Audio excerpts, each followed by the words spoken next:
mountain before me invites me to climb the path leading higher, taking my time, reaching the summit and touching the sky. I called to the mother and heard her reply, and she said to me, high and low, wherever you go, from the highest of mountains to the forest below, near or far, wherever you are, from the heart of the ocean to the far distant stars. She calls from the forest, her secrets within. She knows where I am going, where I have been. Standing in shadows, her light shining through. In the darkest of forests, I'm always with you. And she said to me, high and low, wherever you go, from the highest of mountains to the forest below, near or far, wherever you are, from the heart of the ocean to the far distant stars.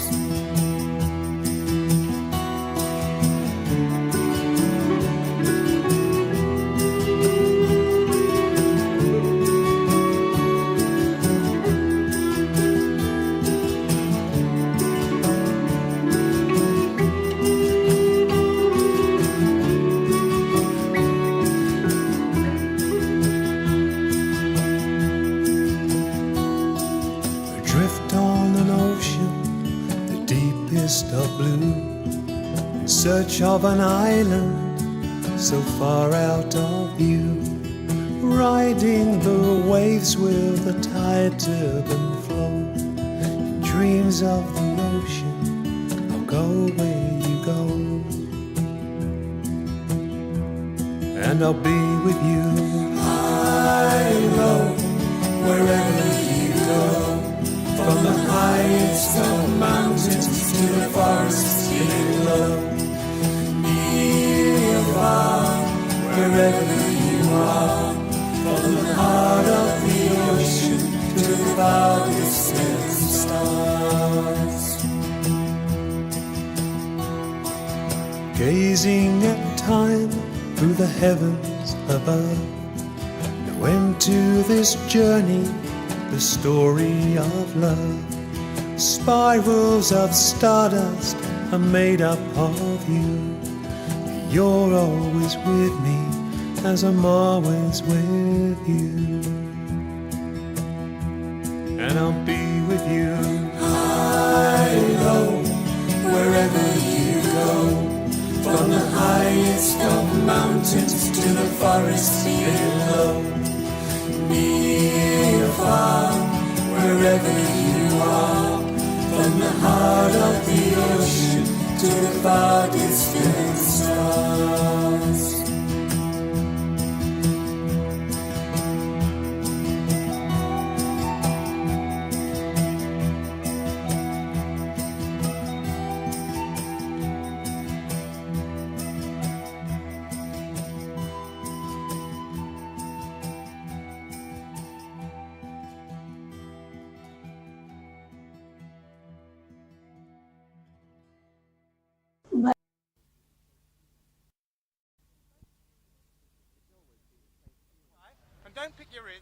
It's always been a place. Hello, my darlings. Hello, good evening, everyone. I do apologize for almost a 2-hour delay in this live stream.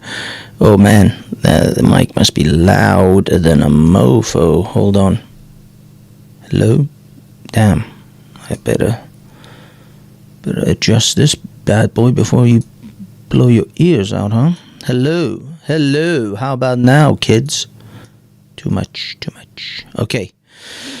I think this might be a more acceptable level of audio before you all go deaf. Am I right or am I right? Good evening, my darlings. Good evening, one and all. Those of you who have decided to join me in this wonderful Friday evening for some fun and frolics. Now, this show was originally going to be, yes, how much I hate Speaker's Corner and how much it sucks balls, but unfortunately I didn't really prepare that much because I was actually out in London and I did a stream in central London at the tail end of the Al-Quds demonstrations, which I missed all the good stuff, all the pro-Israeli protests, all the speeches, pretty much everything. And then I made a half-ass stream because I couldn't get there in time because I have a job and I had to finish work. So that was the reason. Oh my goodness, we have some heavy hitters in the chat. Let me first of all say good evening to Francis, who was the one who actually chastised me for not having this show ready when he got home. But I'm sorry, Francis, I continued drinking when you left. So yeah, and I am staying on that course of drinking, for I am indulging in some tonight's beverage is, as always, Glenmorangie. Not as always, as of last stream. And the fact that I bought a bottle of this Glenmorangie and found it quite delightful. Now, I will say this. I am a big giant fanny, and I will be adding some Pepsi to it. Now, by the way, I am adding the Pepsi as solidarity with the Israelis. But then again, if I was adding Coke, it would be exactly the same. I am adding... since I couldn't go to the actual march, the counter-protest with the Israelis, I'm drinking some single malt with Pepsi. By the way, I've desecrated that drink. You know that. I've desecrated that drink on a epic level because that is a single malt, although it's age 10, so I'm not giving it that much credit. Oh my God. War Kettle, big up. Big up, War Kettle. And also, as part of my solidarity with the Israelis, I shall be partaking in a McDonald's chicken nugget that I purchased this evening on my way down because I haven't had time to eat. So, yes, I will be indulging in a McDonald's chicken nugget this is for the Israelis, for the IDF, for October 7th. That's actually not bad. I am defiling my body, that is a temple, with this chicken nugget. But that's how much I'm willing to sacrifice for Israel. Israel, know that I am with you, with every bite. Oh my God. Oh my God. That is surprisingly good. Haven't had a chicken nugget in a while. Oh my lying. You know, I've had a chicken nugget or two in the past few weeks. Let's not kid ourselves. Does this body look like a body that was built outside of chicken nuggets? This body was built on chicken nuggets. That's how we get our gains. That's where the macros lie. And yes, I have desecrated a single malt with Coke or Pepsi. So I apologize. Is that a church backdrop? No, actually, that is a ancient Persian mosque, or it would say a Persian mosque, because that's what I was looking for. So it's actually a mosque. I'm sorry, Jen Wallace, that is a mosque. But of course, it is Al-Quds Day, so I'm celebrating, and Ramadan to boot. So I'm celebrating Ramadan. I'm breaking my fast with a single malt and some chicken nuggets. Allahu Akbar. God is great. God is great, people. God is great. Okay. Let me think. Yeah, I wanted to do something about Speaker's Corner. I'll be honest, I got nothing. I'm a hollow shell. I'm just a shell of a man. I have nothing. Okay, I'd like to remind some people that Speaker's Corner didn't always suck. And for those of you who don't know the history of Speaker's Corner, it was clearly, it came about from the period where they used to hang people from the hanging tree, and people got their last word, or they got an opportunity to say some final words. and that sort of evolved into long history of different shit happening, into what we now know as Speaker's Corner, where people can get on their soapbox and rant away. This is Speaker's Corner, apparently from 1980.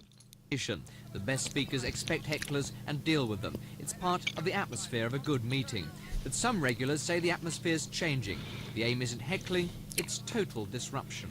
I'm an orator who enjoys speaking. I enjoy speaking because I believe in the art. Okay, I'd like to ask those who are watching this to note the general, shall we say, aesthetics of the surrounding people at Speaker's Corner in the 1980s. What do you notice? Maybe I should put that as a poll. Do you guys notice a lot of hijabi or Islamists in their outfits, in their Muslim gear? Do you notice a lot of black and brown people? What strikes you as what do you notice about the 1980s? There you go. What do you notice about the 1980s Speaker's Corner?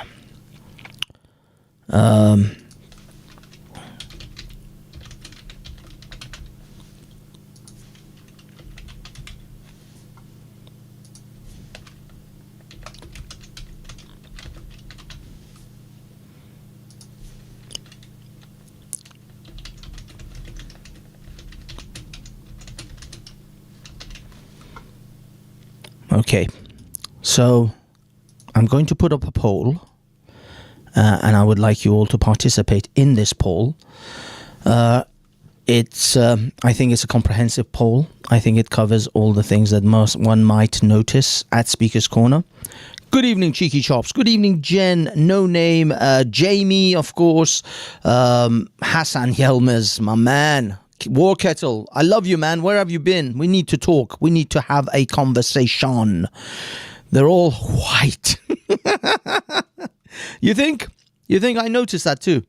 But yeah, feel free answer the poll. But I do notice one thing, and I have put that in the poll. I don't want to sway the poll in any way, but I have noticed one homosexual man on a box. Speaking has. That's true, Martin. That's a lie. No, You are a barefaced liar. I can't. The reality is, ladies and gentlemen, they are a conspiracy. They are conspiring together to break up my meeting. People have made complaints about you, and you were remember once you were thrown out for going on about the Okay. I can't hear most of this. And isn't that an attractive man? Can we see this again? Wow. Okay. I'm just gonna lay it out for you guys. English people, your reputation as having fucked up teeth is really earned. It is earned. Let's not kid. Let's not beat around the bush here. What the fuck is in that man's mouth? He looks like one of those scenes where Jerry and Tom and Jerry, where Jerry throws a piano onto Tom, and then he gets up with piano keys for teeth. That's what it looks like to me. Am I the only one that noticed this? I don't know. Maybe it's just me. Holy shit. That is a handsome motherfucker, right? That is one lady killer. I would imagine going out to a club with this man and him just walking through the front door. Just the women would just literally fall over themselves trying to run at him. Really hecklers. To say that they are hecklers would be far too polite and exaggerated. No, what they are. This man is homosexual. 100%. He is of the gay. What they do is they have one objective, and that objective is to disrupt the meeting. So what I would term them as is organised disruptors. I personally take exception to those who attempt to vilify me for exercising my right to free public speech down here, or heckle, or anybody else for that matter, if they are putting them down, and yet they are clearly not able to speak as a public speaker themselves, and they're criticising for those that might be, on occasion, correcting their grammar for them, offering a free public service. Mr. Besserman would recite rather dreary bits of poetry about sex life of women around him. Oh dear God. I'm gonna level with you guys. I don't think the Muslims have necessarily improved the image of Speaker's Corner, but it wasn't great either, was it? Though you white folks didn't exactly jump out of the page. Holy shit! Big up, Jamie. We got Jamie in his house. What's up, Jamie? Talk to me. Big up, Banksy. Yeah, no, it's very how you say it, strange almost. Speaker's Corner completely made up of white people. It's very jarring, actually. Well, yeah, I mean, I agree with you that particular portion of Speaker's Corner, that element of it, the fact that it was basically full of white people, because I don't know. I mean, I'm just going to throw just a stone in the darkness here, but England was like a lot of white people. I know, it's crazy, right? England used to be like full of white folks, like English white folks. Oh yeah, back in the 80s, it was definitely over 90%.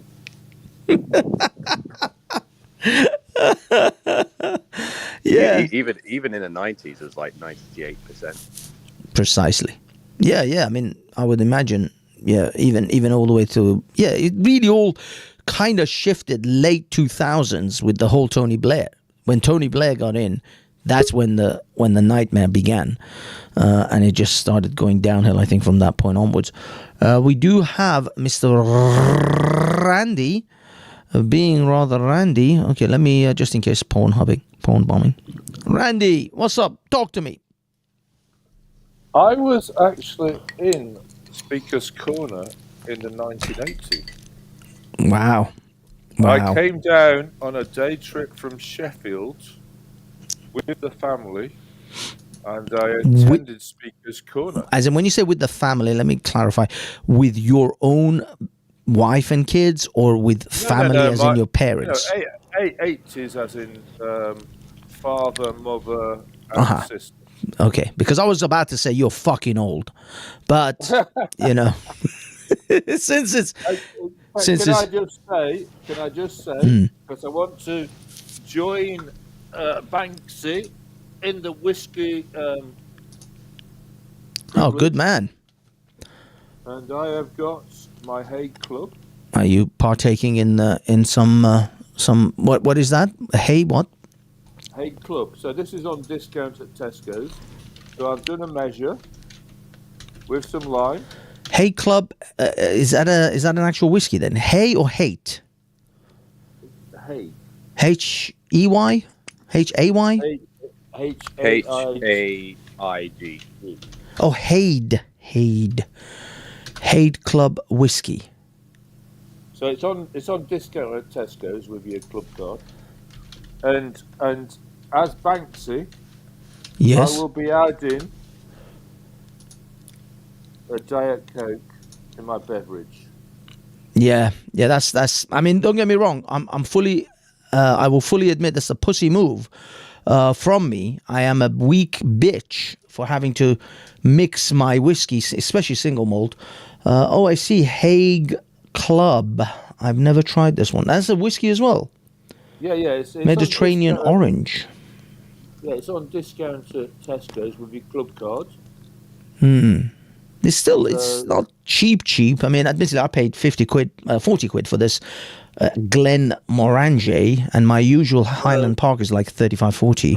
It's single grain Scotch whiskey matured in bourbon cases. Yeah, so 40% volume. Interesting. Yeah, I'm just showing everyone in the chat. Maybe I shouldn't. I don't know. YouTube might feel some way about that. All right, yeah. But good, man. Good. Cheers to you, sir. Ching ching. I shall take a sip on your good health. So yeah, I'm going to be partaking in this for my presence on Banksy's live stream. Nice. Good man. By the way, what was the incident that happened last week at Speaker's Corner? Actually, that's a good point. Sorry, let me just introduce someone onto the panel first, because we have a gentleman by the name of Mr. Francis. Hello, Mr. Francis. How are you, sir? Assalamu alaikum, brother. Oh, कैसे हैं? walaikum salam. Yeah. Get stuck for Allah. Get stuck for Allah. How are you, Astaghfirullah. Amber? Yes, Astaghfirullah. exactly. Are you drinking the halal whiskey, brother?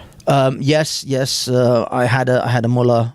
In fact, actually, it was tonight at the pro-Palestinian rally. There was one of the mullahs who actually blessed my bottle, and sliced his throat in an appropriate way. And so now the cork has been uncorked Islamically.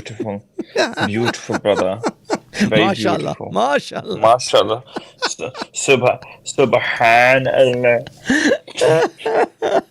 Oh, by the way, for those who don't know me, I actually met up with Francis and Lewis and Busker in the park tonight, and we shared a pint. Well, I shared a pint. They had a drink, and it was great fun. Unfortunately, most of it off camera, so you will not see any of it. But it was actually a good night. I liked it.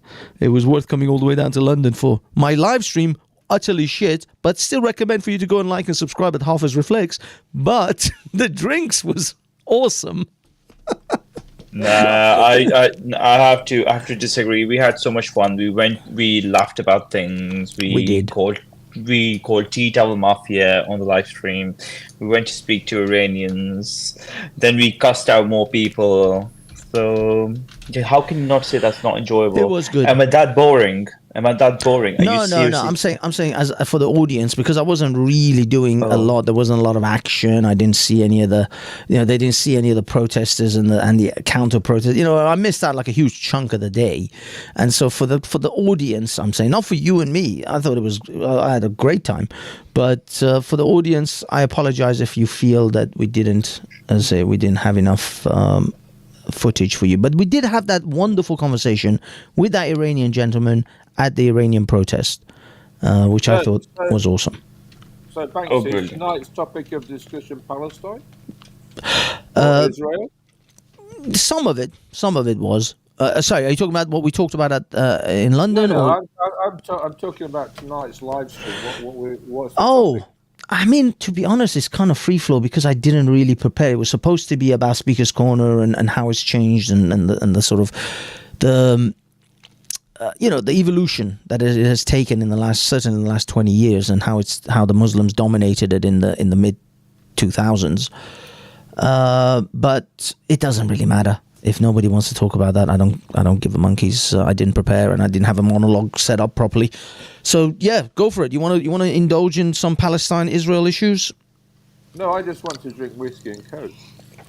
I do want to drink whiskey. I think that the Palestine-Israel conversation will get better as the drunker we get. Of course, I don't know what Jamie's drinking. I don't think Francis drinks, so it is just you and me holding it down, Randy, for the alcoholics. All right. Well, I was just on G Block. All right. Talking about the national debt. Oh, because awesome. Veli is of the opinion that we should be taxing the people of wealth of 10 million and above 1%. Mm-hmm. Now, I'm saying that is a waste of time, because they're already paying all the taxes. No. Like me, no, that's not my point. Let me land. Like me, I'm already finding loopholes and offshore accounts and just dodging all these tax regimes. So you're wasting your time, Veli, with this opinion, because I will just keep finding loopholes, and accountants, advisors, and solicitors will help me out to dodge anything you throw at me. And so you're wasting your time as a far leftist now, because centre right Randy will just be accumulating his wealth. Awesome. Let me just introduce Ryan. Ryan is our fellow cousin from over the pond in the Americanos. How are you doing, Mr. Ryan? And are you enjoying any kind of alcoholic beverage this evening? We have been discussing what we mostly drink. I'm having a Monster Energy. Okay. So you're defiling your body worse than I am. I'm just drinking whiskey. Yeah, that's right. Yeah, true. That's right. It is a bit earlier for him, to be fair. That is Banks. true. That is true. Yeah, I mean, it's you would be 5 o'clock. classified as probably an alcoholic if you were drinking at the time that you were drinking. What is that, like That's right. early evening, mid-afternoon? Yeah, it's like 4-ish, 5-ish. What is it? A 4-5 is 5:30 oh, that's drinking hours, man. You can start drinking at 4-5 easily. That's like early evening drinking. That's mimosa, a couple of cocktails, pina coladas, easy. I mean, okay, don't go to the hard liquor until about maybe 8-9, but easily beer time, beer o'clock. Absolutely. I'm saying whiskey o'clock, Banksy. No, not at 5. That's what I mean. That's why this is for whiskey's, for you Ryan. Guys are, what is it, 10 o'clock there, you're good. But whiskey this early is a disaster by 9 o'clock. Right? That's true. I mean, in fact, 10:30. I think I've started drinking late. I should have been. I mean, I did start drinking a little bit, and I had like 1 pint, but I really should have started actually proper hard liquor around like 2 hours ago. But unfortunately, I wasn't home in time to get the stream running so that I can get liquored up. Now, I will say this as a personal thing: getting drunk on your own on the internet with virtual friends, I would normally consider that to be a sad event. But at my age, it's actually a highlight of my week. So you can figure out what the rest of my fucking week's like. No. Banksy, I concur. I started partaking in this pastime at the beginning of lockdown. So the Witherspoon's closed. And what am I going to do? Am I going to drink on my lonesome in my apartment flat, or am I going to jump on stream and chat shit and drink, drunk only, and drink? Yeah. So I chose the latter. I agree with you. Yeah, I agree. Funny enough, a few months during lockdown was one of the few times I stopped drinking. I just facilitated it with weed. Your mic's a bit low, by the way. Yeah. Sorry, Jamie. Could you repeat the last bit you said, because I completely missed that bit? Instead of drinking, I replaced it with weed. Oh, damn it! Sorry, guys. I've been looking at. The whole stream has been watching me looking up videos on Speaker's Corner instead of us actually sitting. I mean, sorry for everyone in this chat. You were probably watching some crap, wondering what the hell's going on. It's all good. It's all good. When I went to Speaker's Corner in the 80s, we need to make Speaker's Corner great again. Absolutely. Yes, I agree. So when I went to Speaker's Corners in the 80s, it was great because not only was there religion, there was also politics. So there was Israeli, Palestinians, and other speakers who were talking about different things. So it wasn't a religion-based corner. It was a free speech corner. Yeah, for sure. Yeah, I mean, that's what it was 5 years ago when I started going. When I went in 2018, 2019, yeah, there were communists and Democrats, like Labour and conservative people, feminists, whole host of different people who were actually going and making their little speeches. In fact, one time there was a whole comedy circuit, like a bunch of stand-up, low-level stand-up comics who were trying out their acts, came to Speaker's Corner and started, doing their thing. So, yeah, no, there was a whole host of different types of people, and especially actually more women. Then COVID hit and things flipped and a lot of people stopped coming. Then the two groups that were most committed to this were the Christians and the Muslims. They were the most committed to their cause. I think it was more because like the evangelical factor of the Christianity, and then the Muslims tried to like bring the Dawa gangs and trying to just bring people to Islam. Basically, they just saw an opportunity as a park that we can speak whatever they feel like without any repercussions. Yes. I would say it has become an open air mosque. Well, to some extent. Banksy, I think you would have to show Brother Randy. I sent you a text message about the video, so just show that what I do inside that mosque. Then, just to.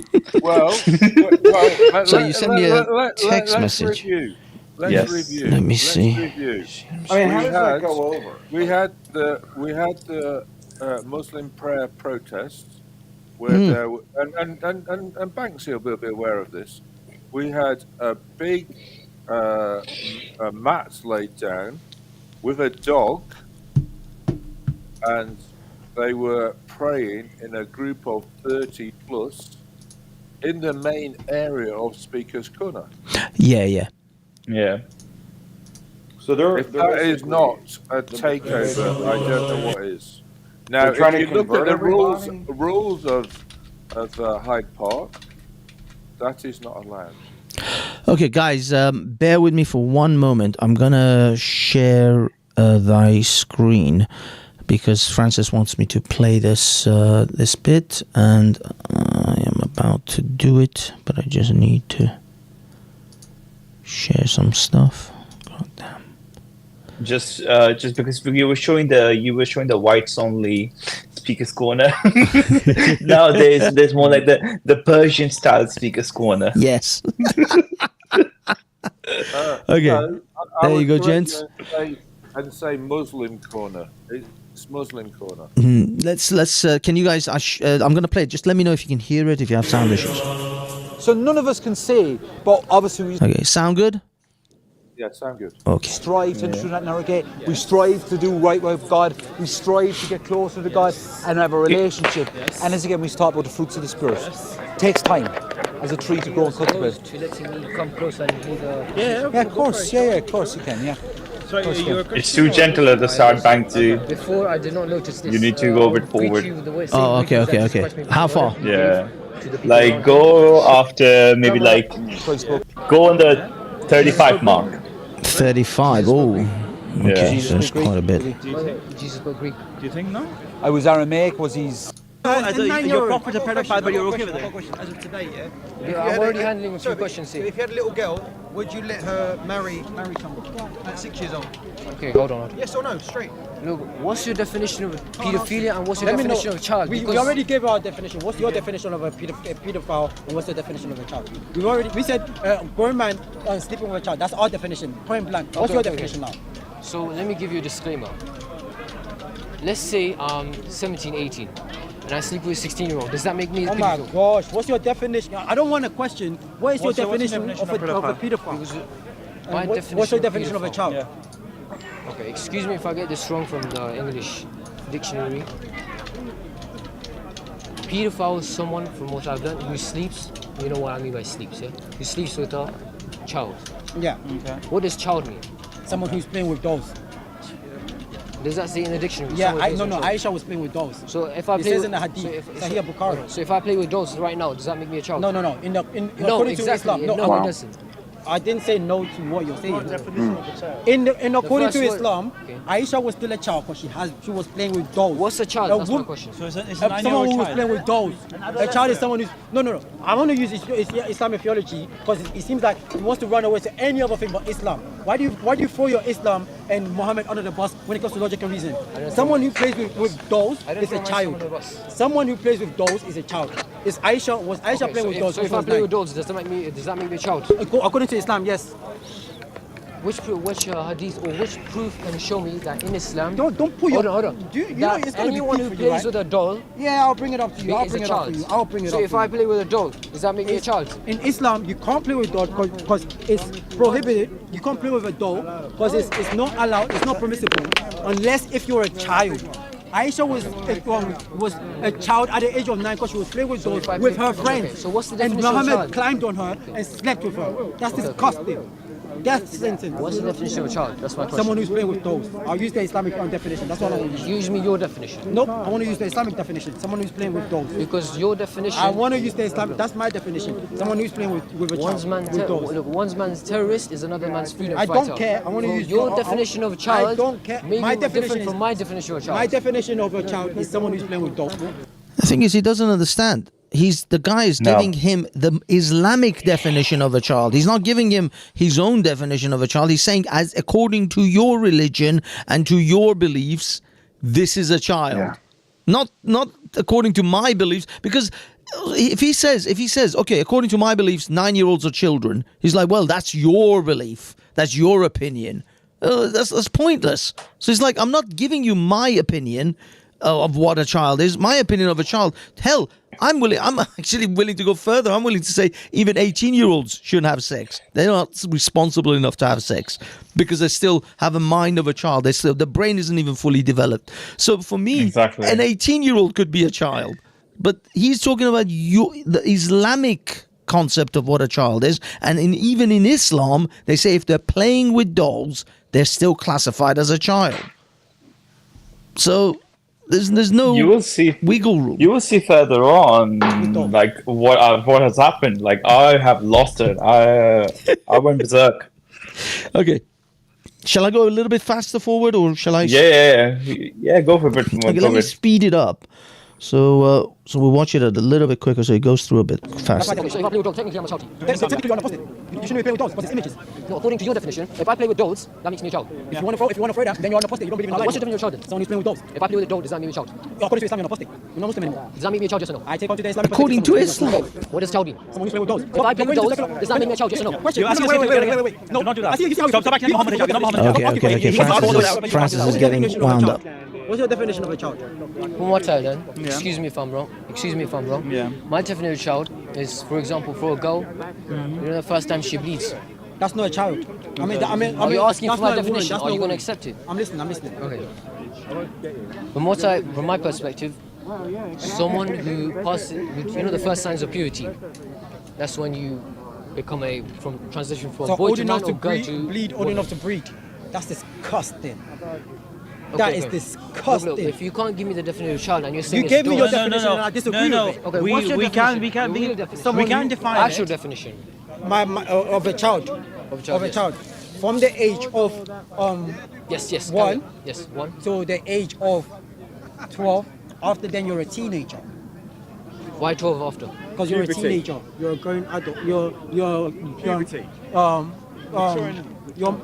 mature young man. So can a 12-year-old boy impregnate a 12-year-old girl? Yes, they're within the same age. So would that make him We're a talking pedophile? about a 50-year-old man. Would that make him with a 9-year-old? No. It doesn't make him a pedophile. They're the same age. Okay, so it's standards How does change. that? So 54-year-old man is okay with a pedophile? So is that No. He's right. What I'm trying to say is, what I'm trying to say is that what you're trying to play over here is actually legalize. Are you trying to legalize pedophilia? Is that what your reasoning is? Are you a pedophile? What do you mean am I? Are you a pedophile? No. No. I don't need to look. Answer me, yes or no. Are you a pedophile? I don't need to answer you. You're telling me I don't need to look. Okay. I can say the same thing to you. Okay. But I don't treat you with that type of disrespect. No, I would treat you with disrespect because you actually accept Muhammad, who is a pedophile. You are a Muslim who accepts. What's your definition of pedophile? No, I don't need to define you anything. You are following a pedophile. That makes you a pedophile apologist. That's okay. What you can do is you can die with apologizing for pedophilia. You can try legalizing pedophilia. I will say to you, to hell with you, to hell with your entire existence, and go and get lost. Is this your Christian behavior? This is not Christian-like. This is not Christian-like. Get out. Get lost. I will ask you, get lost. We don't need people like you following a pedophile. Your God is a pedophile. No, get out. Okay. No, I don't need to talk to you. Why is your God a pedophile? No. We don't need to listen to this man. Why is your God a pedophile? He's a pedophile apologist. He thinks Muhammad Hijab and people like that are okay with pedophilia. He can come in and say pedophilia is okay. We're not okay with pedophilia. Are you okay with pedophilia? Are you okay with pedophilia? No. We don't need to go anywhere. Get lost. This is the vile human beings that we have come across in our lives who will accept pedophilia, who will talk about pedophilia, like with the issues are that people don't even realize that what's the age, what's a child, what's this. They would not think within a second of what they're talking about. They will say, what's a child, or what's a pedophile, what's your definition of something. How can that be okay? As a Muslim, think about this. You have a child of your own. Your 6-year-old child will come to you and say that dad or mom, I don't want to be married off to this 51-year-old man. Would, as a father or a mother, would you not have an issue with someone asking for your daughter to be married off like this? Of course you would have an issue. So with these people, they are asking for a definition of pedophilia. They're asking the definition of a child. Is that what we have come to? In this country, I can understand in Afghanistan, they could fuck children. They could do whatever the fuck they want to. But these people in Afghanistan do bachchabazi, all that filth and dirt. Get the fuck away from my face. And I said to you right now, damn, get away from me right now. You gotta leave it now. Get lost. Get bachchabazi. These Afghani and these Pakistani people. I'm from Pakistan, but bachchabazi in Pakistan with the pedophilia in their religion. Get lost. Get away. Get him away from me. Get him away. No, get the fuck out of the way. No. We're not going to listen to this a pedophile. We don't need to listen to a pedophile. Damn, Francis, I think that pre-workout kicked in. Oh yes, absolutely. It gets worse when I start showing off fingers. Why do I hear all this echo, man? Oh, sorry. It could be. It's because I'm sharing the screen through. There you go. There you go. Once I stop sharing, then it all goes back to normal. It's my screen sharing scenario with StreamYard. It screws it up. But unfortunately, we had no choice. We had to do it because I wanted everyone to be able to see it. Who? Francis. Yes. Oh, Francis, is that Francis? Francis is on that the is me. That is me. That's great, man. Well done. Poor Hassan is Bergin in the chat. Who? You know, Hassan. Hassan, yeah, he's you know, the Muslims, a lot of Muslims, they hate Jews so much they just go insane when they see one. So it's fun. Oh, yes. Guys, sorry. Let me just say to Base Welsh, I'm sorry, I'm maxed out on the panel at the moment. I can't get any more people on. But as soon as we have a rotation or some people decide to leave, then I'll drop. I'm never leaving. This is the Jewish settlement now. It's colonialism. It's colonized now. This colonizing.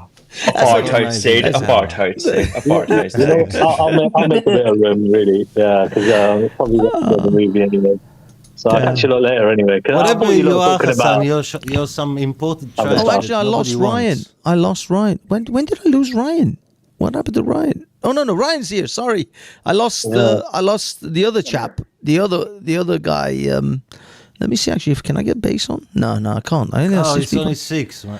Oh, it was Randy. I lost Randy. That's who I lost. Okay, I lost someone all of a sudden. Who left? What happened? I don't know. Was that Triller? Triller dropped. Yeah, Triller wasn't talking anyway. Okay, let's bring on Base. Big up Base. How's it going, man? I think I argued with him and this Triller guy. Yeah. Base, are you there? Yeah, mate, not bad. Oh, good man. Me? How's he's the man with the symbol of hate. The Union Jack is a symbol of hate now. Just like me, you're in my group now. Operation Olympics. Yeah, unfortunately. Look, guys, I just want to let everyone know in the chat and on the panel, Hassan Yilmaz, he's like my crazy brother that I love him to death, but he is off the chain, and unfortunately they let him out of the insane asylum a little bit earlier tonight, and so he's with us. I love him. I can't do anything about it. He is utterly nuts, but I can't do anything with him. He's made him mod. I used cousins to be mod. That everybody has. I used to be mod. What happened? Now he's mod. I thought you were mod. I was sure you were mod. I'm not anymore. Okay, I'll sort that out. I don't ever do anything with it. I never did, but I never kicked anyone or did anything. You see, now if I have you as a mod, there's one place where I'm important, and he took it away from me.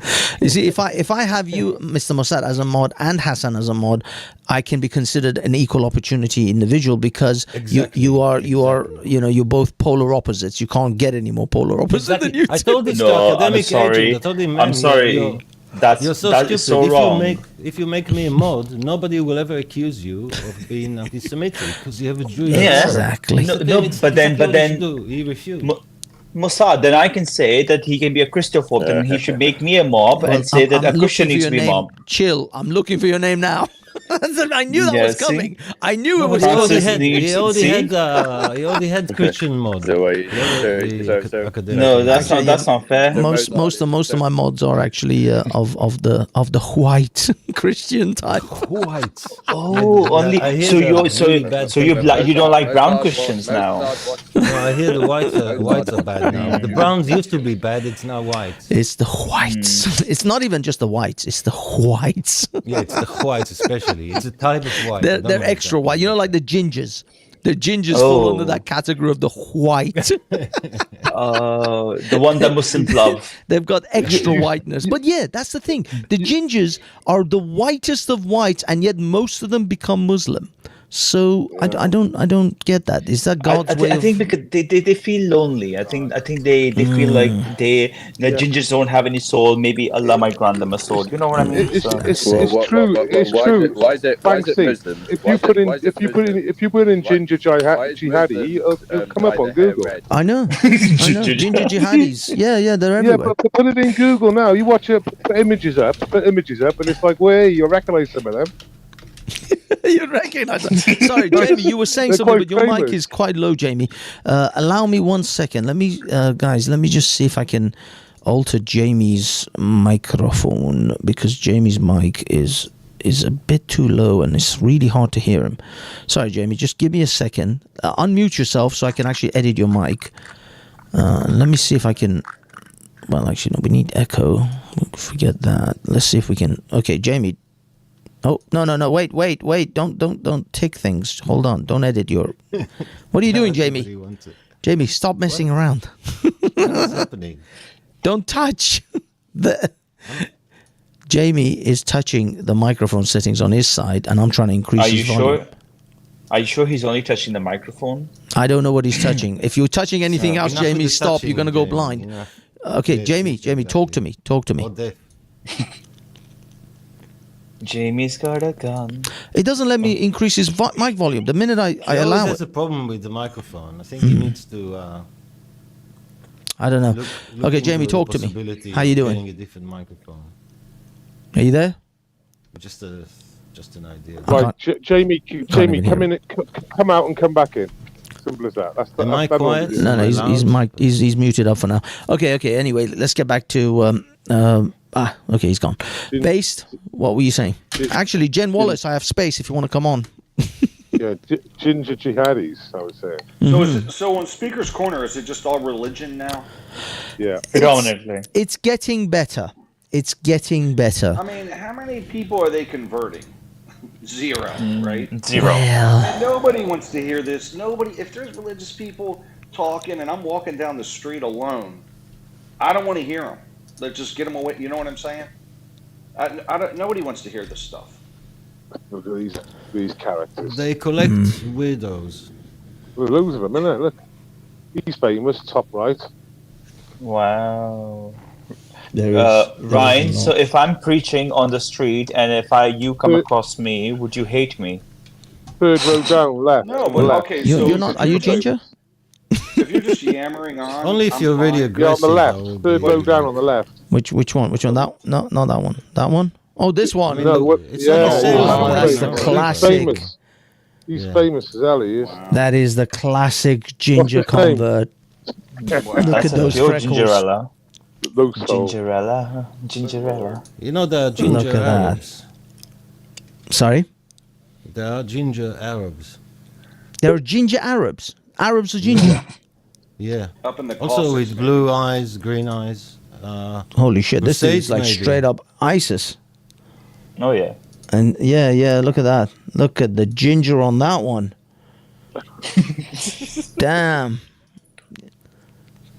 I mean, come on. You know these people never had friends when they were kids.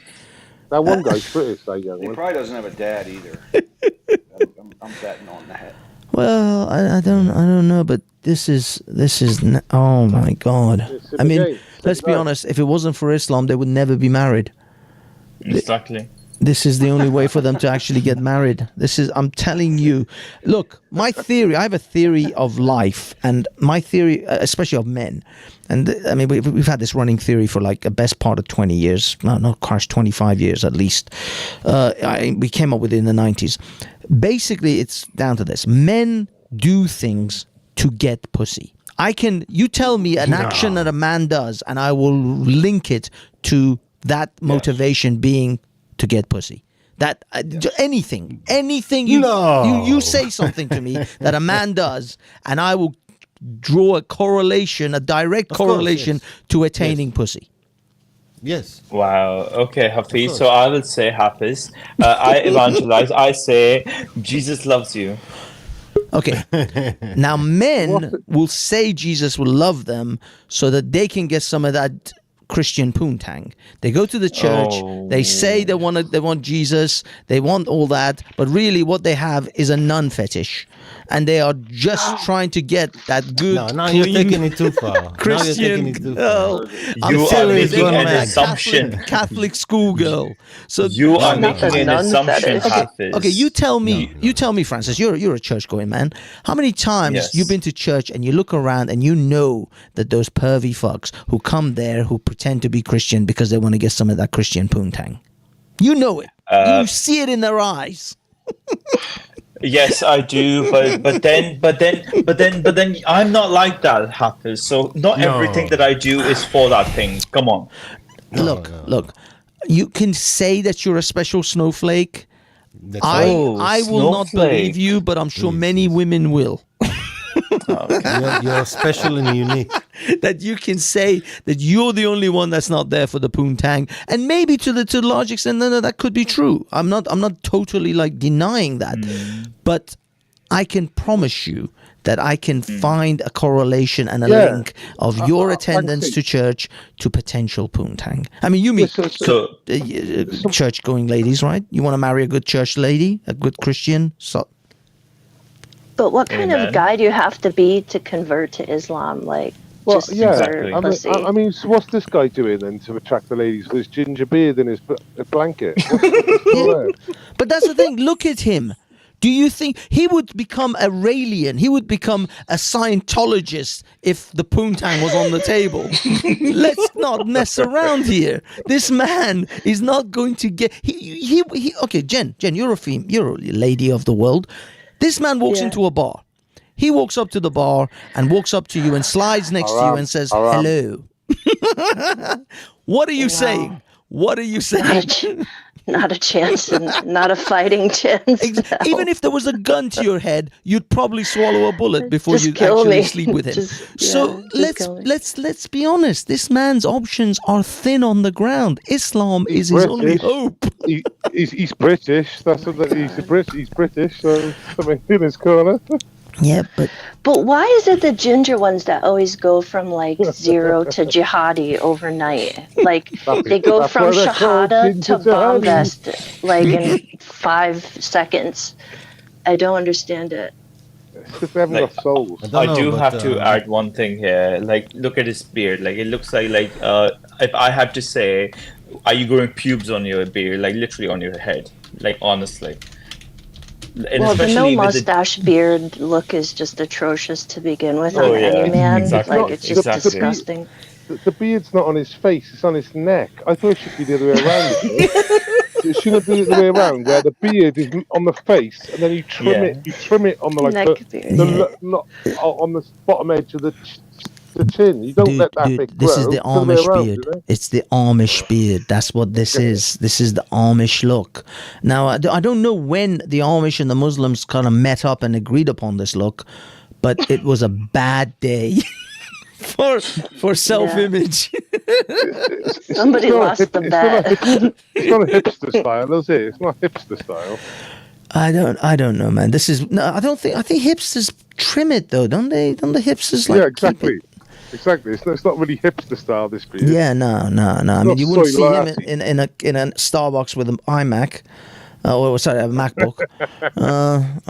I can't see that. But then again, they're probably boycotting McDonald's anyway because it's sorry, not McDonald's, Starbucks, because it's Israeli. Definitely boycotting Starbucks.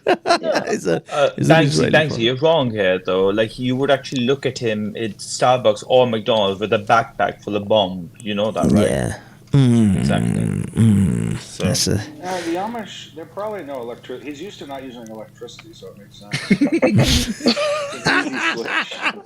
There's no shavers. There's no trimmers. And admittedly, yeah, I mean, I don't know. Do they visit the barbers? I don't. I mean, it's just like, look, here's a man who's already born with an affliction. He was ginger. And then he decided to become Muslim and grow that beard. There is no other way for him to get poontang than to marry a Muslima. That's it. Shamima Bingham is his only hope.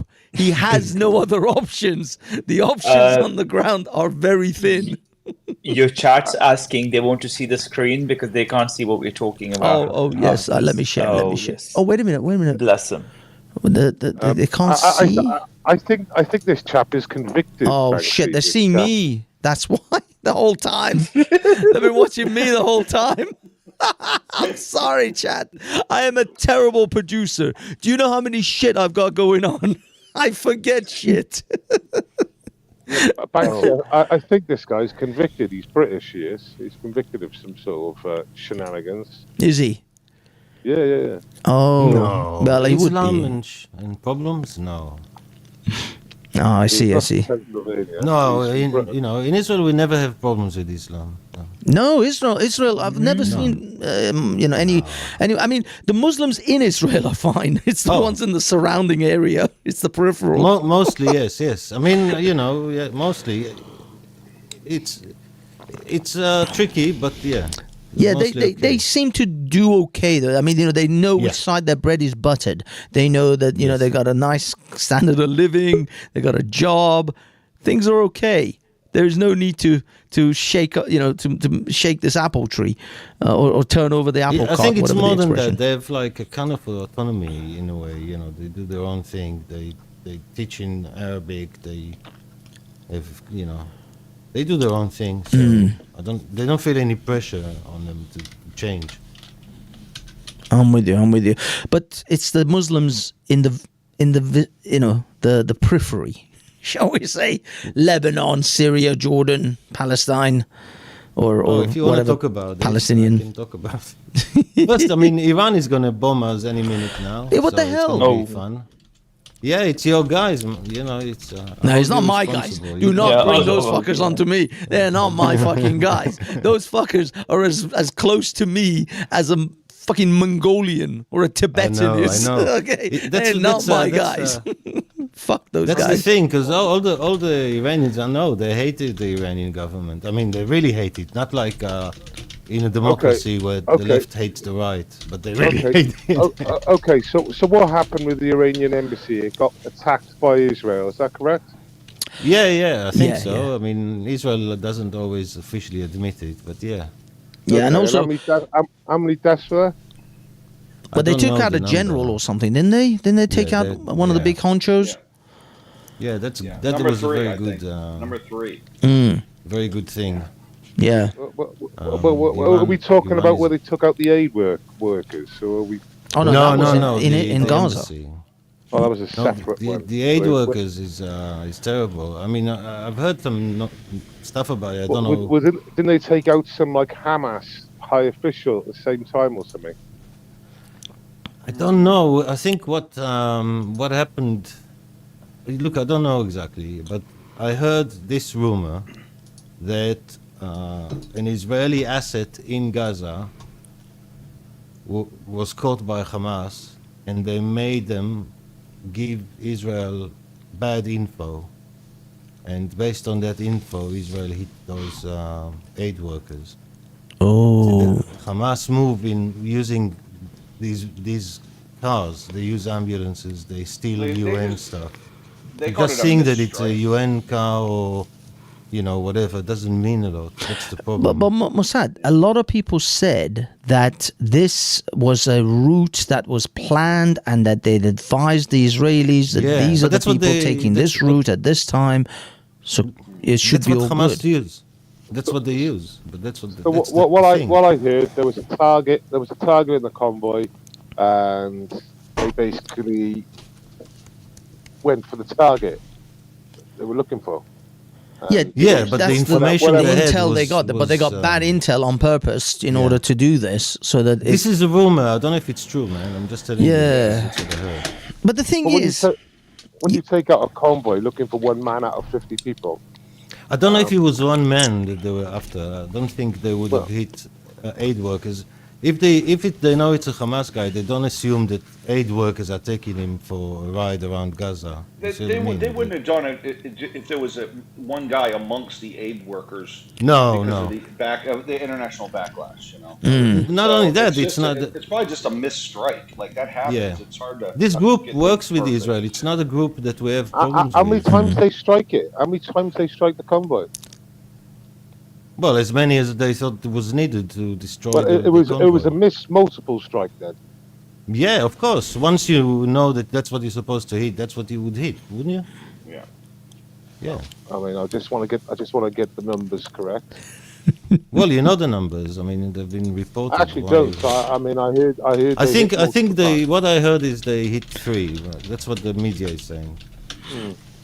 But they would hit as many as it take, if you know. Yeah, I mean, once the decision has been made, Hamas. The thing is, once the decision has been made that the target is a legitimate target, then I mean, it's not like they'll hit it once. They'll turn it into a grease spot if they have to, in order to make sure that whatever it is done. I just find it quite naive sometimes when people come around and say, "Well, they wouldn't have planned to have done it, or they wouldn't have lied to us." Or but that's the part that I'm a little bit unsure. Why would be? I mean, anyone been awake the last 4 years? I mean, wherever you're from, your government's lied to you, and they lied up to their teeth. In all the jib-jabbing, all the lockdowns. Of course they did. No, but it's nothing to do with the government. Your state might have been lucky, but the country as a whole wasn't, was it? Look, well, who said not here in the U.S.? Are you serious, bro? Come on, bro. He's being sarcastic, guys. He's being Ryan's being sarcastic. Look at his face expression, guys. Give Americans some break. Leave Britney alone, please. I mean, leave Ryan alone. Sorry. As a fellow American, I wasn't watching my phone. Yeah, but you know, it's nothing to do with the government or anything like that. It's against the Israeli interest, obviously. Yes, that's all to do with Mossad. American people. But this is my thing. Is that if they did this on purpose, then they would know that this would be this would be a terrible thing for them PR wise. So where's the motivation? PR-wise. This is an organization that works with Israelis inside Israel. So it's like some of them will probably be friends with Israelis as well. There's no way this would be on purpose. So the only question is why it happened. Was it was it someone's specific fault, or were they given wrong information? I mean, well, this is the thing. I mean, look, I would like to. They say never attribute something to malice when stupidity can explain it, and I like to give that much leeway to say that this was stupid. I mean, we all know that. Think about motive. Why motive? There's no crime without motive. Just there's no motive. All this idea that Israel would do it on purpose is absolutely insane. It doesn't make sense to anyone. And even if I hate my government, I wouldn't think. I didn't say that. But I mean, if someone did it, they did it to destroy Israel. If someone did it, they did it to destroy Israel. This was an anti-Israeli act. Okay. Well, that's the highest order. That's evident. It's not going to be it was going to be a horrific, and it is. It's turning out to be a terrible, anti-Israeli act, and terrible thing for Israel. It is idiotic. Only stupid. So it's 4D chess from Hamas, is it? Well, to give bad intel, that's not 4D. That's normal stuff. That's just that's bad intel. Now, this is my other. But it Come will. on, man. Try to come up with better stuff, dude. Well, if that's what you're suggesting, it was 2D, and it fucking Do me a favor. flummoxed Stop. Think for 10 seconds and come up with something good. Well, no. I mean, some of it. Well, I am. Some of it can be legitimate base. Hold on. Let me just ask If this. it's not 4D, it's 2D. Well, then. the thing is that Mossad or Hamas or some spies giving bad intel to Israel is one thing. That's probably expected within war anyway. But my concern is Israel being a bit too careless with these kind of actions, and they're not actually getting much better or corroborating these intels better so that they don't You should be getting better, not worse. You should be getting better, not worse, shouldn't you? Because I mean, I think it's got to be an error because at the end of the day, there's nothing to be gained for Israel blowing up a bunch of volunteers, exactly, a bunch of aid workers. Nothing. The U.S. has now said, because of this, they've actually said they're going to start making the money conditional, the support, right? Yeah.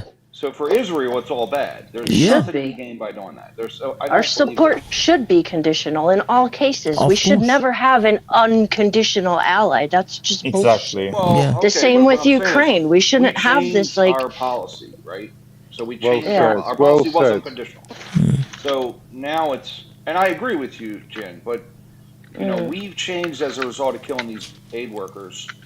So there's it was on the fence before. Like, they've been making comments like, all right, you guys need to come up with a plan. Like, where's the solution? What's going on? Like, is this just another war against terror where you're battling an ideology? Or just give us a straight up objective. You want to wipe the land clean, then just fucking say it. Well, I have to say, you know what I'm saying? that And that's the longer this goes on, the worse, as in the less Israel support. The Israel support is going to reduce. It's going to hurt themselves in the long run. It's not going to pan out well. The longer this goes. Don't get me wrong. I'm fully, and I still am fully in support of Israel's actions in this conflict. By the way, I don't have unconditional support for Israel at all times. Israel has made terrible mistakes in the past. There's lots of examples of that. But everybody does. But what I will say is, in this conflict and how it started in this particular scenario, I was fully on board with Israel's actions of going in and trying to, at the minimum, reduce Hamas's capabilities for the next 10 or 15 years to be able to do anything like that again. But the longer this goes on, the support for Israel is going to wane, and it is not going to be good for them. Well, exactly, because we should call the wrong for wrong, right? We shouldn't be just saying because trying to justify every single action of a person, but even though they're doing something bad, but because they've done a lot of good, that means we do not call it bad. That's what I see the hypocrisy in with a lot of people. Yes, unfortunately, you know what I mean. Yeah, that's what I mean. It's just like Jen says. No one's unconditional support. Everybody's support is based around, are you actually doing what we would consider the right thing? And if that is not the case, or if things are changing, if the what do you call it, the playing field changes, then they should respond accordingly. Unconditional support in NATO, not with Israel. So actually, you're turning everything on its head. You have unconditional support of the UK, but not of Israel. But the other thing is that the way it's reported is in your media. When I watch it, it's very curated. So it's as if your media has a mood that doesn't always correlate to what's happening. So they're fighting. Immediately after calm down. Immediately after the 7th of October. Your media went wild with support for Israel, which was very, very strange. We've never seen anything like it. Correct. And then they changed over again to worse than they used to be before, because they're always anti-Israel. Correct. And I'll tell you why. I'll tell you why, because because they are liberal leftists who hate England itself. Well, no, the reason why, you've got two protected minorities there. And normally it would be with Israel, because that's what a lot of the Muslims do better in Israel than in UK. So and then they were getting so much stick. They were getting so much stick. They had to move their position. And now the British press are really confused because they got two protected minorities and they don't know which way to go. Well, I mean, the British media is anti-West, anti-English, and of course anti-Israel. This is Well, I an think attack it's just by a proxy global- on the West. The Ukraine it's a- war, this war, it's all an attack on the West. And There's if the also West like a doesn't global show strength- demonization of right-wing politics across the Yes, board, right? So of any course, right-wing leader, even any with right Modi, wing, even like the most moderate right wing, is considered nuts, right? exactly. So like they paint Modi as like a fascist dictator, you know, And Bibi, oppressing, like some genociding Muslims. Bibi and is it's a just, liberal. He's a liberal. Right. So, He's like right. Reagan. So would He's like a- Modi would be considered the same thing. So Yeah, any but I mean, right-wing, you know, it's the same with politician. the guy from Argentina. Obviously, Trump Yes, is the the guy- devil the himself. Facts. Trump Exactly. is a Yeah. liberal. Trump is a Geert liberal. Wilders, Right. Geert Wilders is currently He's a liberal. and he's banned from the UK. He's not allowed in the UK. he's a Who, liberal, Full stop. man. Gerd Wilders. Yeah. All these people Yeah. love Israel, by the way. That's right. The other All thing the is, people you just named. you see the way the media attacked that Italian lady who became the Meloni. Yeah. They compared her to Mussolini every single time they mentioned her name. Insane. Well, she also is pretty friendly with Israel. They basically hate anything good. Look again. My Yeah. position has And always they been hate England. They hate England Israel as well. has you know, when Israel, as any country does something wrong, they should always be called upon it. But the thing is, unlike Hold on. the other groups, But other unlike countries don't get Hamas. called. Other countries don't get called. Well, that's They the thing. don't. No, they should as well. But what I mean is, unlike But they the other don't. countries, that's the thing, Mossad, is that Israel actually acknowledges those things, those mistakes, and does actually try to have corrective action, whilst you can scream at Hamas or Hezbollah or Iran or any of or Russia, and they don't even give a shit. They're not even listening. I mean, the horrors that are going on in Russia and Ukraine. There's absolutely terrible things, similar to what happened in October in Israel.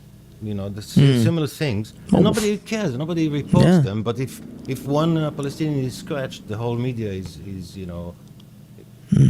By the way, you know Zelensky has lowered the conscription age in Ukraine by 2 years. It's what is it, like 14, 15 now? No. It's 27 to 25. Oh, was it 27 to 25? Was the from 27 to 25? Yeah. Oh, But you've got to understand that they've got a huge age problem.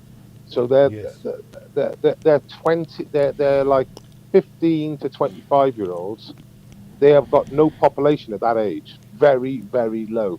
They've got like five times the population at 40-year-olds than they have for like 25 years. So they haven't got any population that young. Similar And it's situation to it's Britain with and the other birth rate. countries. To do with the birth rate and obviously problems they had back 30 years ago or 20 years ago, whatever. Yeah. You know? But that's the same Can as I most add of Europe. something, guys? Sorry, go ahead. Like, in all honesty, I'll add something. Like, this is very serious. Like, a lot of people say, like, you know, like, some people would say either to BW or Jin, to Hafiz, to you, or Brother Ryan, or to the Mossad, who's my arch enemy. How do you sleep at night knowing that there is someone who in the world who would not like you? And I would love to reply them like Jim Carrey did, with no underwear in case they want to kiss my ass. Such full of powerful wisdom there is in there. You know, if you look at the Arab world, Christians are not doing well there. Jews obviously are gone. Yeah. Other groups, you know, not very well either. Even other Muslims, if they don't fit, then they're not good.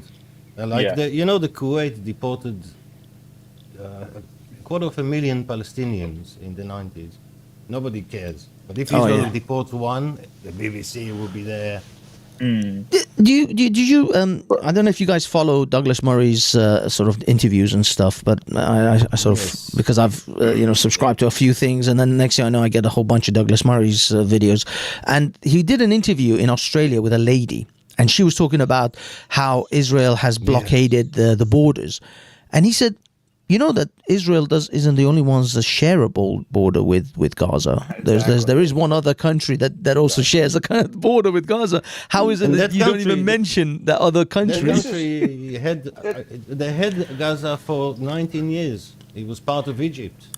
That's the but biggest they didn't let the indictment. people move. They kept them there. They didn't let them move. That's the biggest indictment of the Western media you can put down. So all they do is talk about Israel, Israel, Israel, Israel.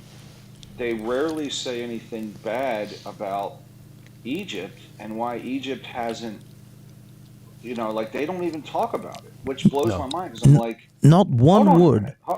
It's because they hate, because the Israelis, they see it as an ally of the West, and the West must be destroyed. You know this business of opening a humanitarian corridor for the civilians to go here and there and all over the place, where Israel is essentially having to shuffle them around Gaza in order to get to the places where they suspect Hamas are hiding. All of that would have been resolved if Egypt had opened the southern border and allowed the Palestinians to go in, the civilians to go into Egypt. Look, I'm telling you, if the world wanted to solve the Palestinian problem, it would have been solved a long time ago, because most Israelis were willing to compromise, but it took more than just Israel to solve it, because the whole way it's explained and is all wrong. Basically, if people wanted to solve it, they would have solved it. The Arabs did not want to solve it, because if solving it would have meant that they could never get rid of Israel, and they don't want Israel to exist. That's the key thing. So the Palestinians are used by them. Yeah, Palestinians are essentially cannon fodder for the Arab leagues, Arab nations. As long as the Palestinians are refugees or occupied by Israel, they have an excuse to go in. And where are these refugees going to go? And who's, none of the Arab countries they're Jordan in. doesn't want They could go to Jordan, they could have gone to Syria, they could have gone to Egypt, Lebanon. Let's not bullshit each other. We know where they're going to go. They're going to go to fucking northern European countries. That's where they. Finland, No, I don't think that Europe should let them in. That's where they're going to go. And who's pushing the migrants down here? Who's all these NGOs? Who's pushing them down? You are pushing them. Obama. We are pushing. It's me. It's funny, Mossad, because yes, it's you with your stupid policies and your weak government. Excuse me, Mossad. The war in Syria and Iraq. Yes. Mossad, I used to film the arrivals in Dover in 2020 when there was the heart of Kung Flu, mate. I done it for months. But what I mean is, Mossad is not talking about you directly. Well, you're based. You know what the problem is. He's talking about Mr. Sunak, Mr. Yusuf Hamza, policies from Mr. Tony Blair whatever the hell his onwards. name is in Wales. You've had prime ministers who opened the doors to all these people. Exactly. What do you want from me? Exactly. What has it got to do with me? Unbelievable. It's bad for Jews. That it's really, really bad for us, because it means more people who hate us are voters. It's the worst thing that can happen is for Europe to be full of Muslims. When we see it, we dread the future. That is not actually only true. Of Europe, but of Israel and its allies. But what? Tell me some other cliche. Okay. You look at the NGO. You look at the NGOs. And you look who's backing the NGOs. There's a lot of Israeli the UN, which is controlled by... There's a lot of big Israeli backers there. The UN, yes, most of them are from the UN. There's hardly any Israeli involved. There's a lot of American, even Jewish people that are against Israel. I know. Mind-blowing. I know. But it's not Israel. It's not Israel. But admit there's a big problem there. The thing is... There's a big problem with the West, yes. Jews, Christians, they've all gone nuts. Base. One thing you and I both have to at least admit is that no matter what other people want to do, maybe China wants to flood us with the Tibetans, maybe Iran wants to flood us with, I don't know, the Kurds or Afghanis. That's not the problem. The problem is we in this country have to have What would Tibetans do, though? What do Tibetans do as refugees? Don't worry. Come on, I know what they do. I'm just saying that if another God forbid we have flocks of Tibetans, what do they do? Those Tibetans are terrible. Let me land. Hold on. Let me just land this. The thing is, it doesn't matter what another country may or may not want to do with our country.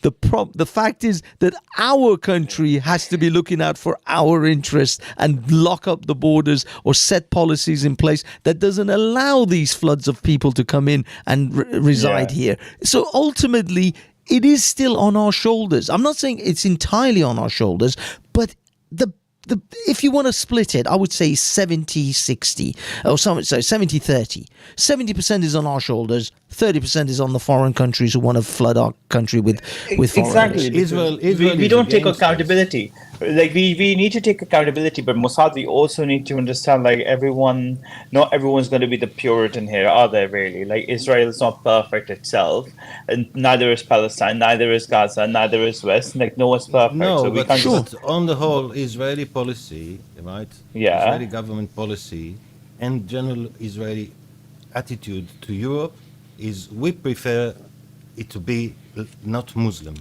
because of obvious reasons. Okay. Yeah, of course. But the thing is, does that mean that all the Muslims that has been expelled, that there's no humanity that is being shown by Europe, but we are being taken advantage of, right? But that does not always mean either that we are doing it for the wrong reasons, or we are trying to bring Islam in. We have a good character within ourselves. That's why. No, there's no. I don't have any problem with the Muslims. I don't want to. Oh, I don't hate okay. Muslims or anything at all. I've got a good friend who's Muslim. He has keys to my house. Okay, that's how much I trust a Muslim. There's no problem with the Muslim, but it's problem with any mass immigration. Imagine if Iraq was flooded by 3 million Chinese.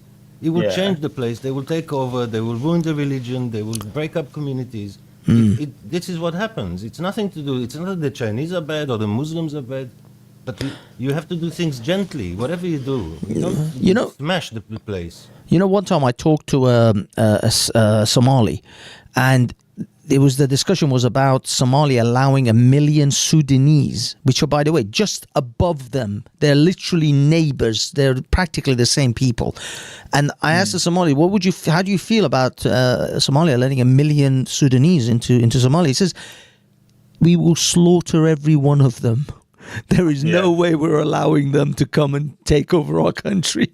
And it's just 1 million. It's just 1 million. Wow. It's not so even much for Pan-Africa, right? You know, this is why these Pan-Africans are insane. They have no concept, no idea how much Africans hate other Africans. But the guy, I'm not joking, the Somalis like, we will slaughter them. There's no way we're going to allow 1 million Sudanese to come in our country. And they're practically brothers. It's practically like a Scotsman coming down to England. It's insane. One of the means of jihad is hijrah, or Ukrainian and a Russian, massive immigration, and some of them celebrate it. And I've seen videos from England where Pakistani guys are saying, "You look at this place. It's all Pakistani. It's all Muslim. We took over. We're taking over." You don't see Jews saying that, and yet somehow you think Israel is doing something. I assure you, Israel is doing nothing to you. Israel needs you to stay as English as possible and as strong as possible. Why a lot of these NGOs backed by Israeli charities then? But are they Israeli charities or are they Jews that you're talking about based? No, they're not. Let's call it what it is. The only Israeli charity that does any work with the refugees of any seriousness is Israel. But no, George Soros funds a lot. Most of what they do. First, Israel aid are all over it. Israel, yeah. Then they're very small compared to Amnesty, for example, which is one of the most damaging organizations in the world. Israel is nothing in comparison. But I don't think Soros necessarily is a reflection of like Israel, right? We consider him an enemy of the state. He's an enemy of the state now. Well, there you go. Yeah, Israel he's an enemy of our state as well. That's what I'm saying. That's what I'm saying. Based. Let's get it down to the course here. The core issue. Is it because I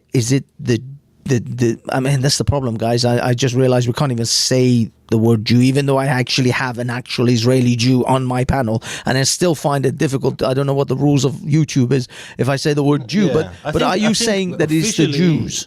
That's officially you're allowed to discuss things as long as you have pushback and back and forth. You're Yeah, not allowed to I think that's go fair. on and on about one. I Yeah. don't know if they actually obey their own rules. But Yeah, that's what I mean. I'm walking on eggshells all the time. I don't know. I don't Yeah, even know how to use my words. I know. It's But crazy. it's the same for us. It's the same for us because how do you criticize Hamas without upsetting Muslim? We have Muslim population as well in Israel. I don't want to upset my neighbors who have done nothing. Yeah, yeah. But what I think's based, what you're alluding to, and what a lot of people allude to, and Hassan is like losing his collective shit over it, is the Jew. Is the Jew question? It's not the question of Israel. The Jew. Yeah, it's the Jewish. You know, question. Radiohead wrote a great song. You do it to yourself. It's you and no one else, and that's always true.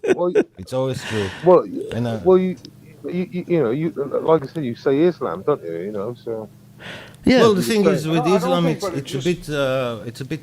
How would you say it otherwise? You just say. Well, the thing with Jews is the problem is Jews is also an ethnicity. So if you talk about Judaism as the religion, I don't think anyone will criticize you if you say He's a that Christian, kosher, he's a Jew, kosher he's a laws Muslim, are stupid or the, you know, or whatever you dislike about the religion. I think it's once you get into ethnicity, they get a bit mad. No, but I will have to disagree with you, Mossad, because if a religion like Islam would actually have things which are written that the Jews are the worst of the creatures and Jews will be expelled from Mecca and Medina, right? From the whole Arabian Peninsula. When the Islamic as a religion is so politicized, it's such a political religion that they want to make sure that all the Jews are expelled, all the Jews are annihilated, basically. So we can't say that the Islam is not playing a factor within this whole Palestinian war with Israel.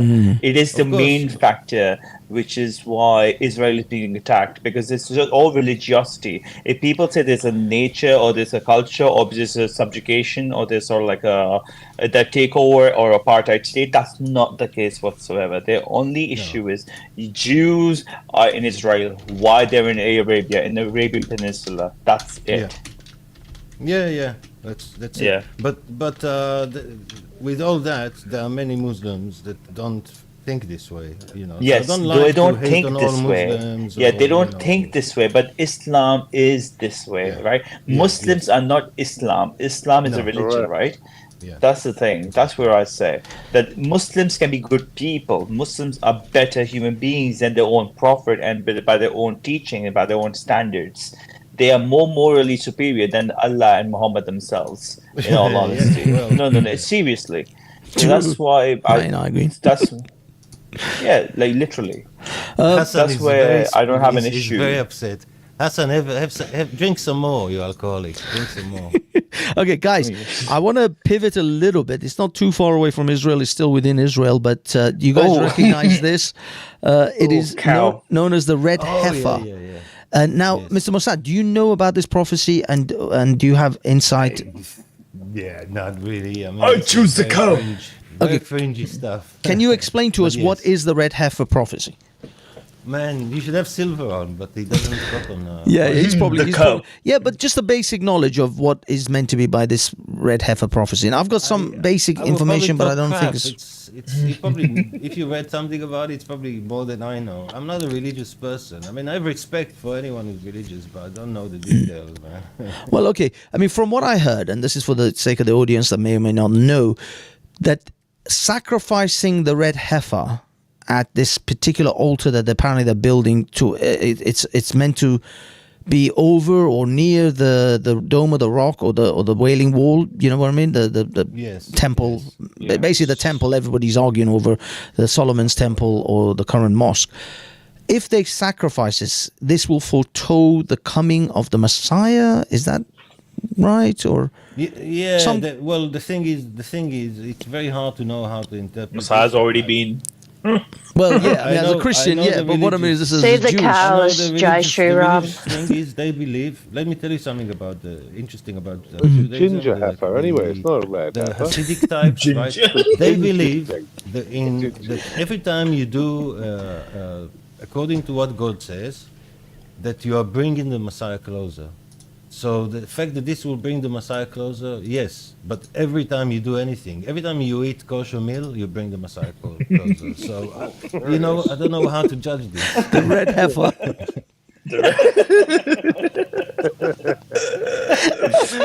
I'm sorry. I'm sorry for the gingers out in the world. I love you. Guys, like honestly, have you not seen the guy, the Hamas son? You know what I mean? Like the guy who's in America now. I choose the cow. I choose the cow. I'm not being funny. Which one of these should be sacrificed for this temple? I know which one I prefer. The cow he looks tidy. I know. I'm not about so shagging. innocent. One of these we consider part of God, and one of these we don't. So save the cow, right? Look, religions have things with cows, right? Yeah, of course. The bull, Yeah, the golden exactly. calf that the Jews built when Moses went up. Good point, Hafiz. Keep going. I like that. I like that. The Hindus don't, they.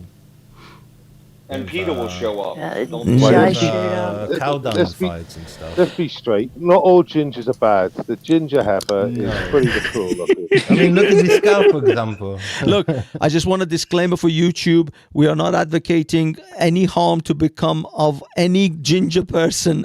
I know we've gone deep on the gingers, but we do not wish harm upon any ginger person, including this individual. Don't have souls. There's not a punch of ginger. Regardless. But why is the ginger heifer hair so nice and sort of straight, and then you look at the other chaps like beard, and it's like so big and horrible. Like whoa, it's like an afro on his face. You should learn from the cow. Yeah, the cow he could have been a stunt double in Vikings. That guy, but he's a Muslim now. So. But yeah. So do you think that there is a chance that if they do sacrifice one of these poor cows to the temple, that the world will come to an end? I mean, are we at end times? They don't have a temple to sacrifice a cow. The way I see it, whatever the date of the end is, it is obviously coming nearer. Whatever you do or don't, so it's coming whether you kill the cow or not. Any future date is getting nearer, right? Yeah, yeah, but I mean, the world is in considerable turmoil. As I mean, we are edging very closely to a lot of major wars. In my opinion, in my humble opinion, it's the biggest problem is the weakness of the West at the moment. I will say that is right. changing the balance. Sorry, guys. Sorry. Base. Let Ryan go, and then you're right after. I mean, actually, like global. If you look at, if you really examine history, less people have died in the last 60 years than have died in all of history. Yeah. If you look at global conflicts, like you're very quiet, in World War II, 50 million people died. In World War I, a lot of people died. Like there were global conflicts, and if you look at European history, all they did was fight for 500 years or more.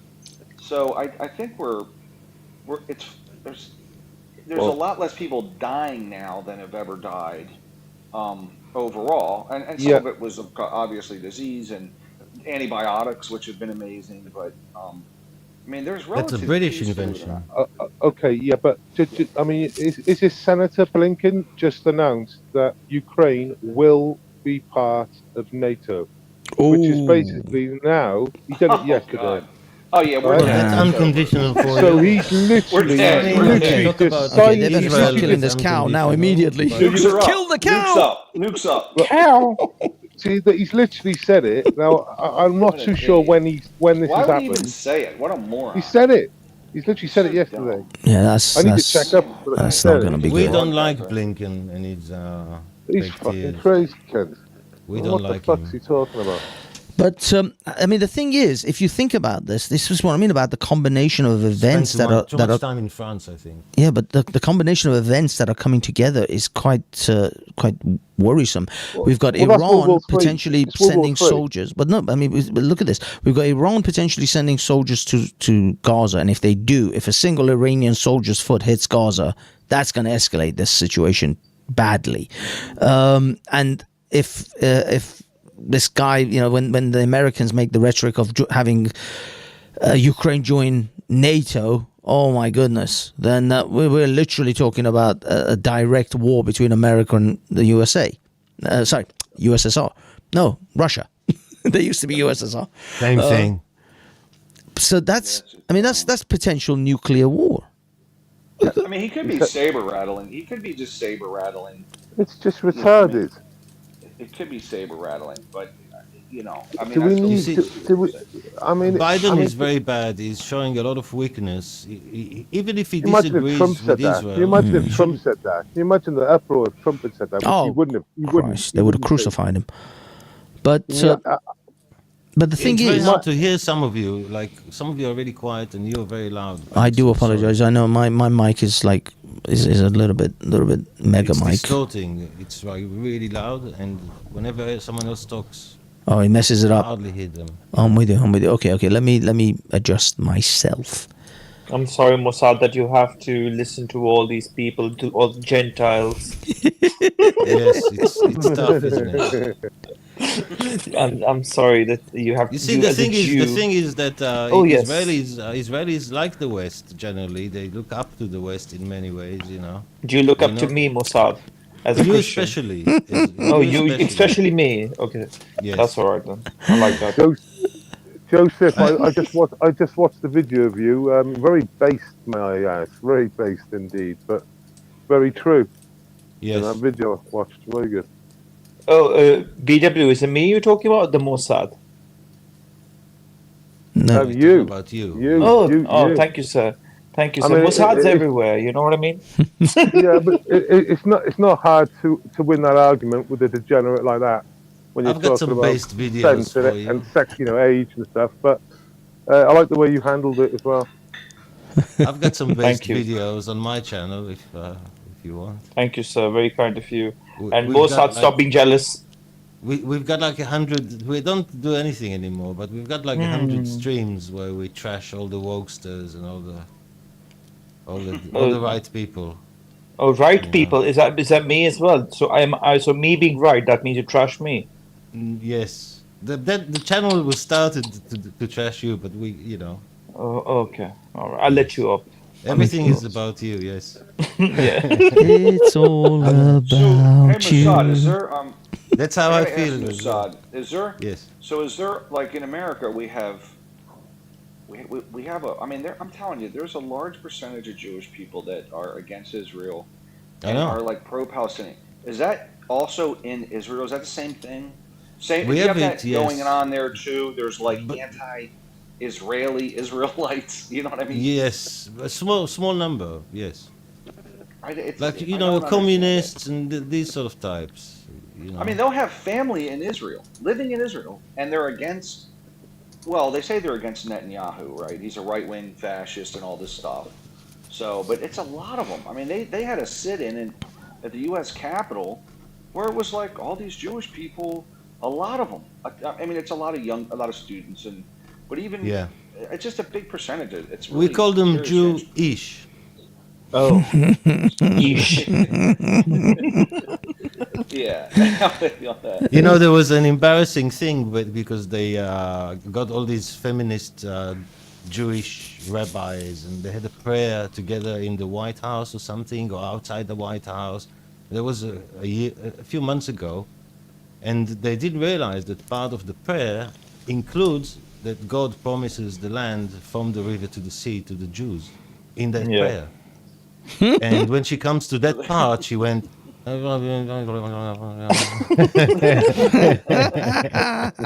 Mossad, I have a question for you. Famous Seaver School.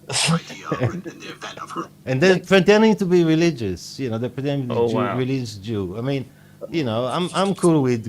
I don't think God gave me the land. I just want to have peace. But and even if the God did give the land, whatever, I can give some of it away. Okay. Mossad, in all honesty, there's in the UK we see even Banksy. You've seen with me these rhetoric Carta or something like that. I'm butchering the name. Yes, I'm sorry. This is again, are they always constantly in Israel trying to rally against Israel? This is like one family. It's they just live One in a family? commune. I don't know. Yeah. It's like a few hundred people. They live in a very small area and they don't go out really. They just do their thing. Because in UK, everybody loves them now. Like all the leftists are like all over the place. Yeah, it's just one family really. It's Okay. they're very annoying. Have they got a tight gene pool? Yes. I was just thinking the obvious straight away. I was just thinking the obvious. Yes, I think the Hasidic, Mossad would know, but I think the Hasidic group, the Hasidic Jewish people, are against Israel. Because I know there's like rabbinical, Hasidic. No, modern. there's so many sects, man. It's complicated. You know, it's a bit like the Protestants. There's so many different. Okay, so it's just a lot. But is it? I mean, I know on television there was. It seemed like a lot of Hasidics were against Israel overall. No. Right, and they were referencing biblical, the Talmud, I think, or whatever the book is, the Pentateuch. Whatever the Bible. What's the Jewish Bible called? The Talmud? No, we call it the Bible. Torah. Talmud is like the interpretation. Oh, the Torah. That's it. Yeah. Okay. Yeah, the Talmud is kind of like the hadiths in Islam. It's like studies of the Torah and all sorts of opinions. and stuff. So the ones like we get in London, the ones with the furry hats, like you said, the one from that large family community. No, those are the multiple groups. So there'll be in London. You'd have Frum, which is one group. You have the Chabadniks, which is another group. Okay. I think there's another group. I don't know. There's like. My point is, there's a lot of the left scream and go, "Oh, look, we've got Israelis." And I'm thinking, yeah, but if you look at it like the UK, you get lunatics in the UK, or exactly. So it doesn't. It never means anything to me when I've seen it for months because I've been up there doing this, and you see them down by Trafalgar, isn't it? Down by the diversity barriers. And they stand on the diversity barriers, and they. What is diversity barriers? People like driving cars down the road. It's the bollards of peace. It's ever since London had a whole bunch of jihadis in vans running people down. They've put these bollards to stop them what they do, from doing that. The bollards of peace. And the police allow it. The bollards of peace are like open or closed. Yes, we have a wall. We have a wall of peace. And they stand in there with police protection. But normally they're left love them now. But it was a bit tense for a bit because I was there for the first couple of weeks. Gentlemen, I just want to introduce a particular. Oh, Jen's gone. Bye, Jen. A quick little thing that. Well, he was asking a question about these. Oh, groups, sorry. Were you? Sorry. Go ahead. Maybe Go ahead. He wasn't. Based. Well, I wasn't really asking a question, but I was making the point that there's always people that will have the opposite opinion to the state or whatever, and this is what these are, exactly. aren't they? No, but the Chabad, for example, in America, the largest group with the hats, they're called Chabad, and they are pro-Israel. Yeah. They are pro-Israel. When you say the hats, you mean like the yarmulke? The big hats. The big ones, the furry ones. Yeah, in the UK though, in the UK, the ones that are wearing them are the anti-Israel ones, if you know what I mean. It depends. Again, in the UK you got Chabad, which is pro-Israel. You got the Frum, which are like they're not anti-Israel. They're not pro, but they're not anti. The ones with the furry hats. That's the ones we get in London. They all have different furry hats, man. People quite with their tall, hats. quite tall. Yeah, but they're actually different types as well. I have seen these. So these are all from different houses or different synagogues or whatever. Sects, the houses. Are you kidding me? The furries are not all the same. So there's different fur. Because I'm not joking. I thought they were just different styles. Like one of them, some of them were. Some of it is different styles. No, you're right. Some of them is different styles. So they have like a holiday one, like the military who has dress uniform and training uniform. Casual. I thought that's what these because I used to date a girl who was very much near one of these Hasidic mosques. They have that, but there's also temples. other things that tell you. Also the color of the hat, like if they got the small hat, the size of the small hat, and the color of the small hat. If it's black, it's more serious. If it's light color, it could be someone who's like a bit hippie. Secret handshakes, isn't it? It's like secret, So in hey, Israel, like hey. what percentage of people in Israel recognizes those types of things? In other words, like I know a few families that eat kosher. Does a lot of Israel eat kosher? Yes. Or is it, really? Yes. Yeah. So a large percentage. Okay. Yeah. So I mean, because then there's like I do business with some people, and I mean they're eating sausage on a Friday all day long. You know what I mean? So Yeah, a lot of people they're don't eating care. pork, And like just eating sandwiches. You know, they don't really. But they're Jewish, but they're not. You know, they don't really recognize any of those traditions. You know. No. There's So a large different, you know, percentage. but a large percentage eats kosher, but you can eat whatever you like. I mean, people Mossad, do. can I ask you a question before we introduce another brother here, if that's all right with you, please? Yeah, yeah. Do you believe Israel invented hummus? Hamas or hummus? Hummus. Come on, man. Honestly, take your brain out of a bin. Take your brain out of the bin, please. I'm interested in ancient history. Astaghfirullah. I'm telling you now, hummus existed before Israel, before the Arabs, definitely. before Muhammad, before any of Exactly. this. Definitely. It's a very old thing. Do you know who made It's the? mentioned in the Bible. It's mentioned in the Bible, also in the Christian Bible. I don't know what they translated it to. Excuse me, Christian Bible is the same Old Testament. Excuse me, Mossad, do not abuse our Old Testament. It's the same as yours. I'm not. But I think we have one book that you do not have, or something like this. So And that is? I think Esther is not in the Christian. Esther. So excuse me, Esther's in the Old Testament. No, Okay, when I say Bible, Mossad. I mean hello. What? Yeah, When I say Mossad, can you? Bible, when I say Mossad, brother, Bible, can you say Astaghfirullah? Astaghfirullah. I can Please. say Asatir Awalin. No, Asatir el Awalin. I can say. What does that mean? That's in Arabic. It means it's what Muhammad was told when Come on, he tried come on, to talk about his Mossad. You religion. can do better than this, Mossad. You can Come on. do. Asatir el Mossad, come on. Awalin. They told Come him on. you're copying the Jews. These are old stories. You're copying All right. the Do you Jews. want? Do you want to say in English? Get stuck for Allah. Get stuffed That's for right. Allah? What does it mean? What does it mean, get stuck for Allah?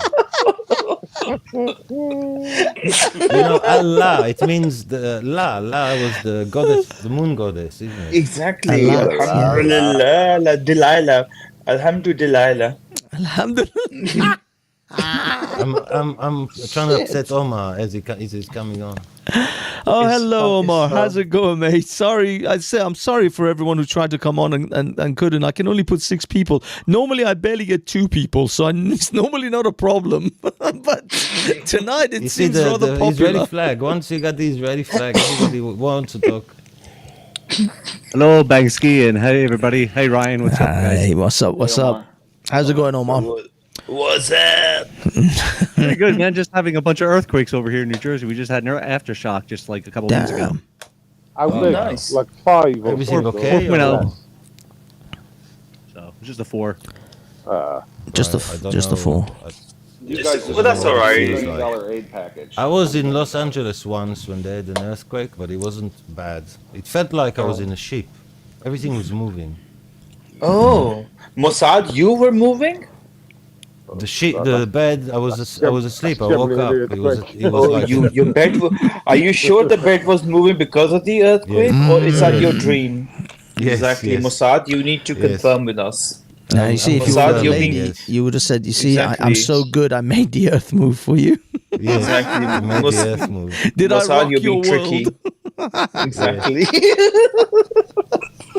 It's a very strange feeling when it happens. It's very strange. Yes. Yeah, I felt an earthquake, a very minor crush. I don't even think it was a 1 or a 2, but yeah, for a second, everything suddenly shook, and we weren't even sure something happened. It was like, did we imagine this? Was this like a collective hallucination, or did we just move? Yeah, Guys, it's what are what we we doing? I Like, wasn't even sure what Umar- happened. Umar just came and he just literally told us that the earthquake happened, and we, instead of asking him how is he and everything else, we don't even care. I did. Send help! Send help now! Exactly. Umar is saying, help me! Help You see what happened there? Let me explain what happened. You didn't ask, and now you made a joke to cover for the fact that you did not ask. Mossad, you like to explain everything. Let Gentiles also talk. Thank you, please. Let me just explain it to you. This is the new mansplaining is Jew-splaining. Exactly, the Jew-splaining. Everybody's safe, right, Omar? You guys good over there, I'm assuming? Oh yeah, man. Just a couple of like pictures fell off the walls and stuff like that. But the weird thing was, the epicenter was right where the military base was, where they test bombs. So I think that we felt it in DC. We're in DC. I'm near Washington DC. We felt it as well. So, I mean, we felt it in this area as well. Yeah, it's called Picatinny Arsenal. They basically test bombs all the time. They actually killed somebody's cat. The bomb went through somebody's roof and landed on the cat. A couple of years ago. Cat killers. Well, in Taiwan, is this a it's real far worse. earthquake or what? Yeah, it was 4.8, I think, on the Richter. Is this a man-made earthquake or is it just? Yeah, that's what I mean. Are you guys suggesting this was through testing, or is this just natural? New Jersey, they're testing the bombs and stuff, so that we get earthquakes. We're right on the fault line, the Ramapo fault line. It wasn't the can Moab they find a better bomb. place to test it? 'Cause, like, What's that? isn't that New Jersey is like one Moab. of the biggest cities in? I don't know, man. Look at I took a video last time when the news reported that we had an earthquake. I think it was like last summer, and the epicenter was actually at the Picatinny Arsenal. I have it side by side. I could actually. Did I send you the video picture of Hafez? No, I Did didn't. you see the footage of the Taiwan earthquake? No, was that recent? Oh, dude, it is. Yeah. It was like 2 days ago. Oh, damn! It's crazy. I had no idea. All the buildings are falling over, and there's pictures of these cars and these landslides, like and they're backing up, and there's just fucking boulders as big as houses rolling through. It's crazy. Yeah, there's a big multi-story building there, right? And it literally it turned into a 30-70 building, right, in angle. Wow. It's like the bottom floor collapsed. It's the Leaning Tower and it was dangling there. When the guy pressed the record, you could see the dust settling. It just happened. It's nuts, man. Yeah. And it was just balancing there. And it stayed there. It's the Leaning Tower of Taipei. I mean, it's Damn. crazy. So I sent you something, Hafez. Share screen if you want. I can show you exactly where it was. Oh, yeah. Hold on. Yes. Hamas rejected. Yes, Umar, spill the tea, please. Spill the tea. Like, spill the tea. Whereabouts did you send it? Update is, Where did Hamas you send it? rejected On your StreamYard thing. Oh, on the side chat. Yes. No, it's not. I just sent shared the screen on my thing. Oh, I see. Oh, you want to share I see. You want me to share your screen? Go ahead. You haven't shared your screen with me though. It's saying stop sharing. So what would be the odds that this epicenter would be in the same place? Let me see. Let me share it again. Just a coincidence. What is New Jersey? There's no connection whatsoever. No connection. Don't look there. Hold on. Okay, I got it. By the way, a question for Americans. You know your Jersey Shore. Like, is that related? Why earthquake happened because of Jersey Shore people? Like, they jump all the time. It's too many plastic surgeries. They're losers. Yeah, exactly. They're all New Yorkers, the Jersey Shore people. Yeah, they're all trash. That's it. Blame it on someone else. That's it. How many miles is that? Like 4 or 5 miles? 10 miles? Yeah. This is where we had one last year. This was like the epicenter last year of the earthquake. That's Picatinny Arsenal right there. That's where the last earthquake was. And this is where the epicenter is now. And there's a fault line that goes right along this whole thing. So this is Picatinny Arsenal right here. That's where they test bombs. So why are they testing bombs on an earthquake fault line? Isn't that? Why are you asking questions? No, and Umar, are you? Can I ask you a question if you don't mind me asking, please? What's up? Are you a news anchor? You speak like a news anchor. No, I'm just from New Jersey. All right. Okay. Sorry to hear that. I'm sorry for you. That's not a native Jersey accent. That's not a native Jersey accent. I'm Jersey City, New Jersey, dude. I'm like That's Jersey, not a New native Jersey. Jersey accent. No way. Well, shit, Ryan. Are you kidding me? Americans fighting between themselves. See, we Persians have this. I'm What part we of do. an educated family. That's why I talk like that. Well, it depends on This is the where Taiwan. you are in Jersey. Yeah, look at that. Look at that. Yeah, this is the Taiwan stuff, guys. This is not good. Now that's Yeah, an that's the earthquake. building. Holy crap! That's that building. But look at That's how the building is still standing. They should have got the people that built this building to build the Twin Towers. Well, it does look like a Hafiz. Does it not look like a knockoff version of the Leaning Tower of Pisa in Italy? You know, I think that was the whole purpose of Taiwan. They wanted to do that. They should live it like this. They should say they planned this way. Look, Umar ran away. Look at you guys. You have made fun of him so much, he ran away. Yeah. But the thing is, I mean, guys, you must at least have a little thought at the back of your head. For me, it's like a splinter in the back of my brain. I see a building like this, and it's leaning literally almost 90 degrees, and he's still standing.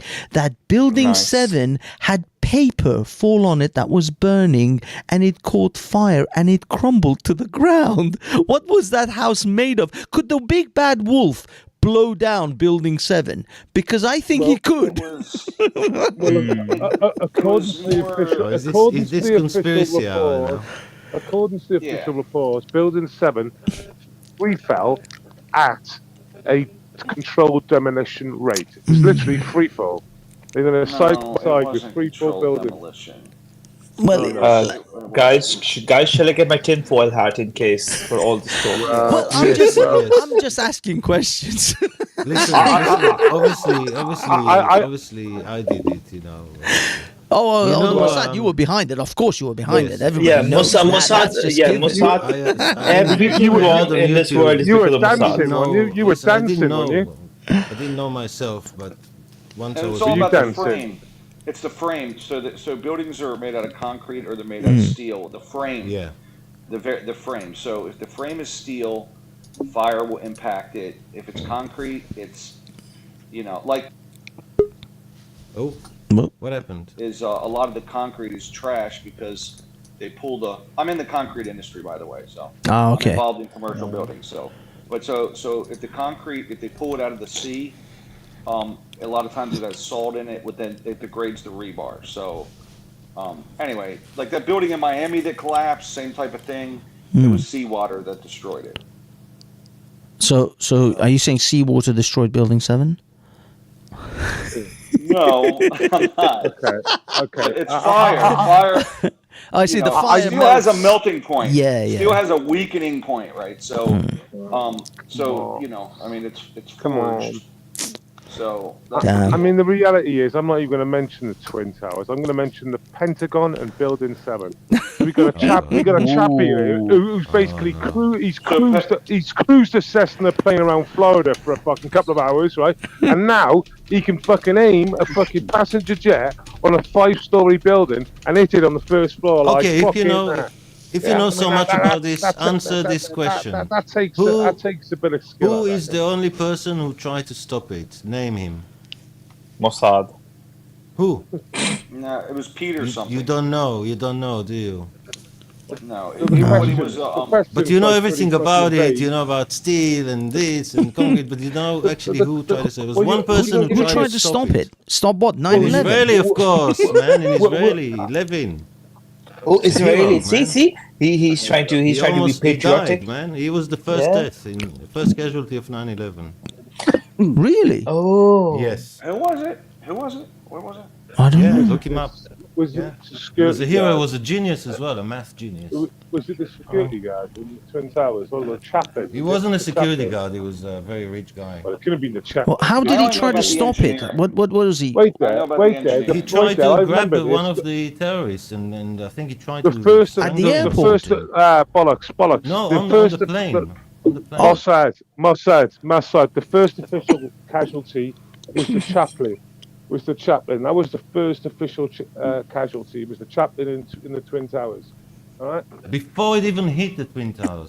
Doesn't matter. Doesn't matter. The first one, the first Okay, official. this guy died. Look him up. Look him up. He died before it even hit. But was this? Sorry, Mr. Mossad. Was this? This was the because- Washington D.C. flight. This was the flight that hit the Pennsylvania Pentagon. flight.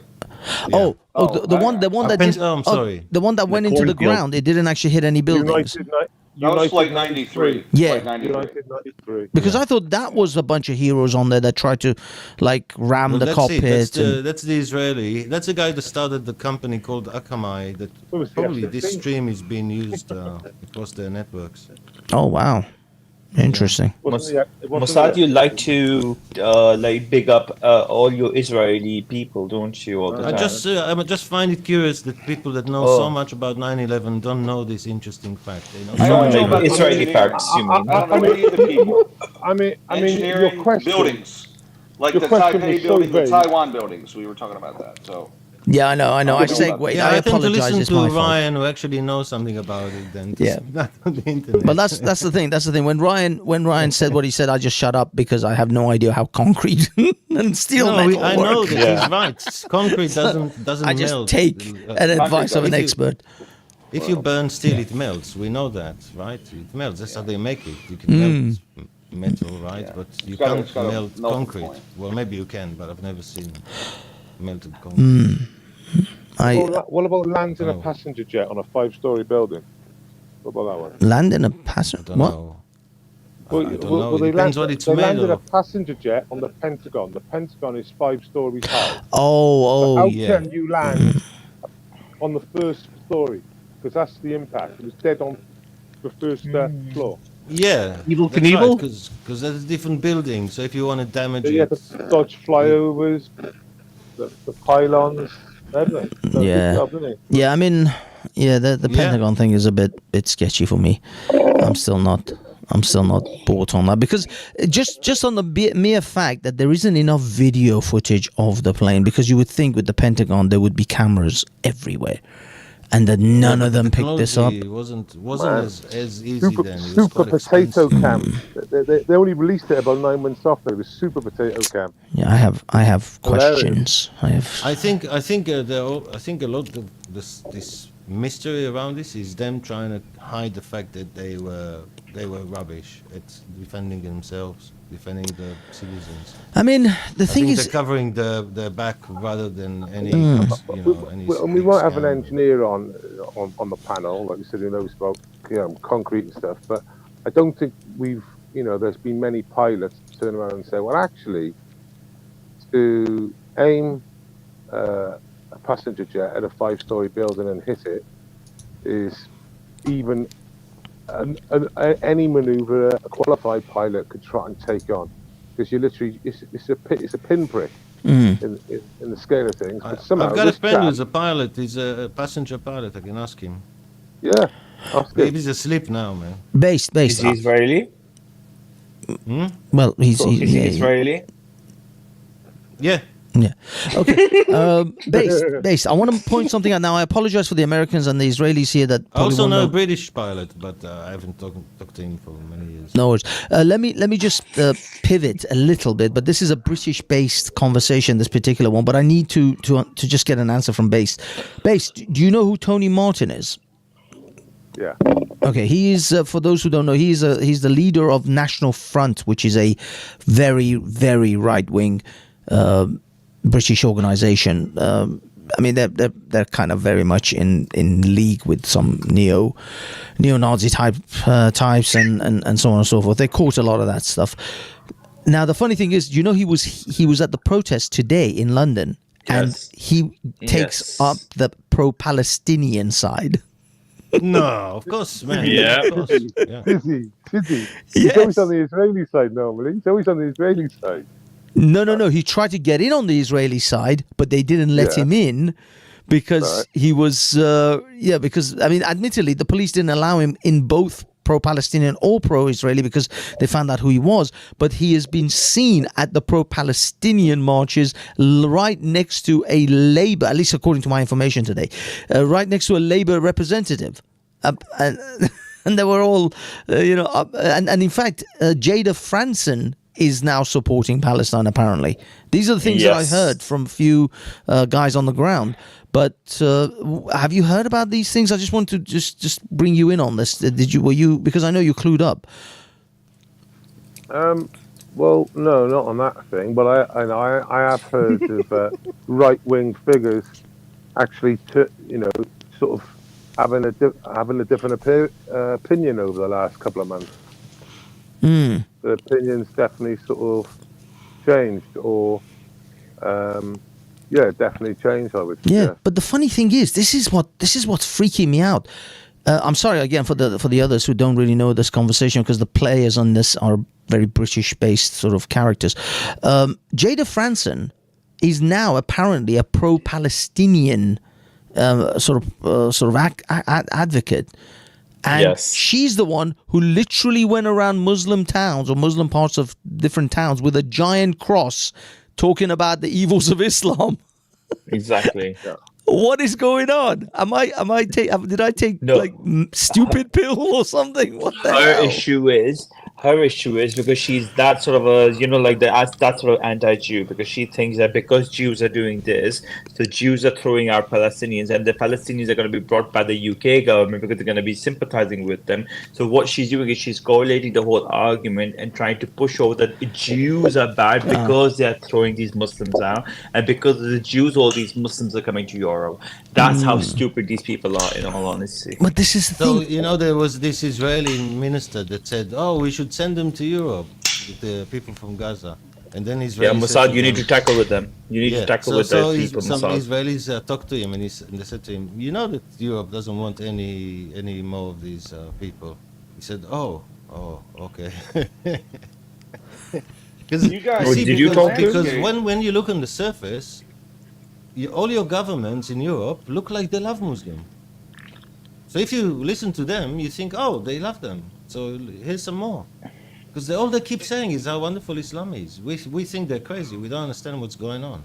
Yeah, because it just seems this weird, and we were discussing this actually with Francis earlier on this evening, this crazy and unbelievable alliance of the far right, the neo-Nazi far right, with pro-Palestinian Islamists.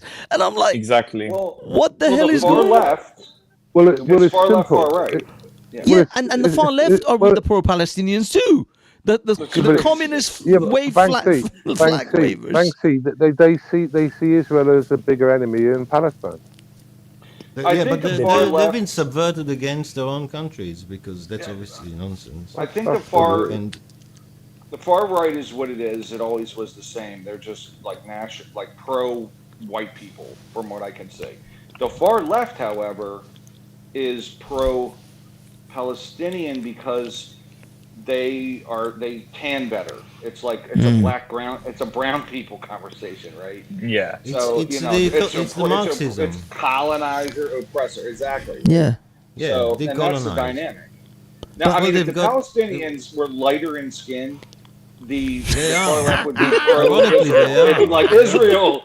They'd be pro-Israel. That just whoever's darker wins with those people. That's what it is. No, right? Can you see Omar's video? Whoever they decide is the victim. The shawarma is the shawarma Omar. That's awesome. That is awesome. He's got some of the best memes. The shawarma in the UK is a disaster. I don't know what you're eating there. Excuse me, Mossad. How dare you diss the UK, Mossad? Stop it! Stop being Gentile phobic. Stop being Gentile phobic. Stop being a Gentile phobic.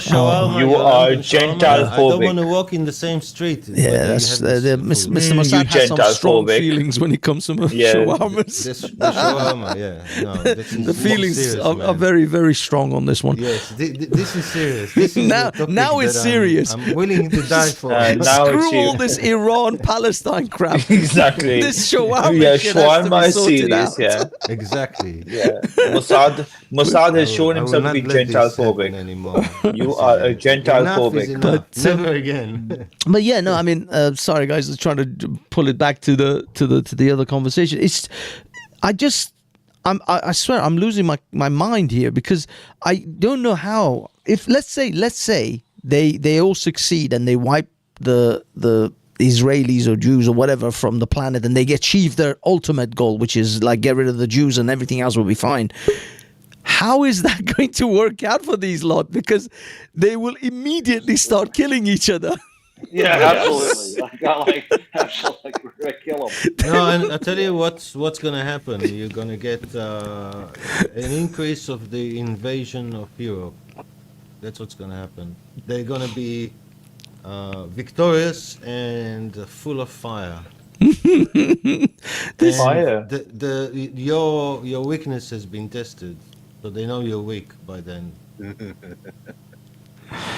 I don't know. There's some weird friendships and bonds are being I think they will created. manage to come to Europe without Israel. Well, yeah. Somehow. And this goes to another point about Israel in the Middle East and mine. I mean, Douglas Murray said it, but I'd already said it like years ago. The Muslims think, or at least have this delusion, that if the Israeli-Palestine situation is resolved, that all their other problems are going to go away. Their countries will suddenly become GDP utopias. Yes, but you know, it's because it's part of the Arab politics. It's always to blame Israel and America and England for any problem. The colonizers. Yeah. So the politicians use it. Why do we have this problem? Oh, it's not my fault. It's because of the Jews or the Americans or the British or whatever, you know. Is serious in Mossad? What are you saying? Are you serious? Everyone else is at fault. Are you not at fault, Mossad?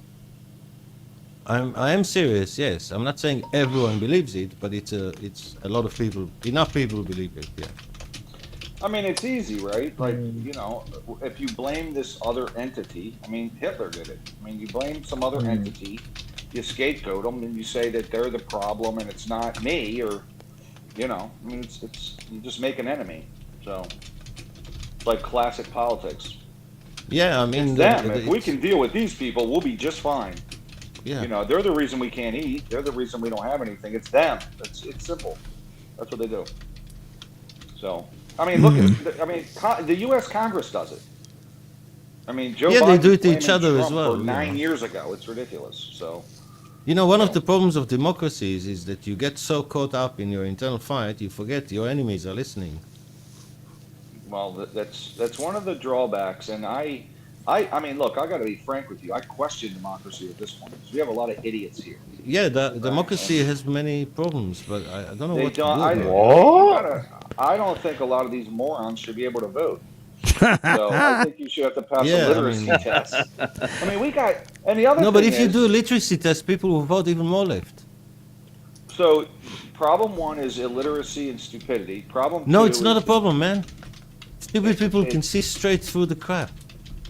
Well, one thing is they also have, you know, I think Aristotle said the minute that politicians figure out that they can bribe the populace is the beginning of the end of democracy. And the progressive left in the United States has figured out, I mean, it's easy to run as a Democrat in the U.S. You just say, we're going to give you free stuff. We're going to give you this and give you that. And the Republican side says, we got to rein in spending, right? I mean, that's most selfish people vote for the people that give them stuff. So, unfortunately, they're not thinking about the collective strength of the country. They're just thinking about themselves. And you know, once you start giving handouts, you can't get rid of them. The thing is, once you start with entitlements, and there is but a it few also Gets institutionalized through unions. Yes, yeah, because there's a few demographics who like the freshly immigrants, the young. These groups have been given essentially handouts a lot. The immigrants normally is because they can't work because they don't have legal status, so they have to have some kind of support. But the young, usually because they've been supported by the mummy and daddy their whole lives up until whatever their late teenage years, so they haven't actually, they lived effectively in a communist utopia, so when these groups become the loudest, the squeaky wheel, the loudest voice in the bunch, then all you hear is we want stuff. And the politicians are like, okay, we'll give you stuff, or at least we'll promise to give you stuff, which we will renege on once we're elected, because that's what they do anyway. or we'll borrow and cause inflation. So you're really not getting anything, because you're just losing what we give you will be worth less anyway, and what you have will be worth less. Yeah.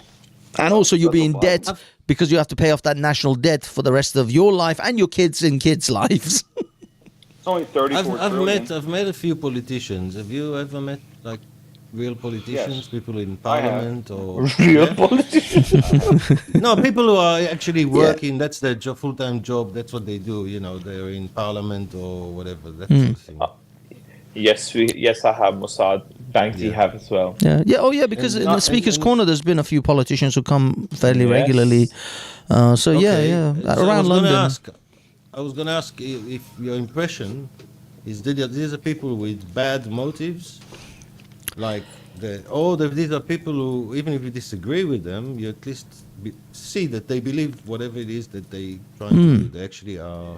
They believe when they're they genuine, even if they're wrong, right? When they first get elected, they're driven by ideology. They really want to help. But yes. So I used to talk to the Maryland, our delegate for our state of Maryland here in the U.S. So he would go to Annapolis, and he said, listen, when you first get in, you're clean, everything's good, and you're running to really help the public. He said, but very quickly, special interests, lobbyists, and people show up that say, we want to help you, or they say, or we're going to hurt you, basically, right? Meaning we're going to vote for we're going to help the other guy. So he literally said, you're basically a whore after that. That's what he said, his words.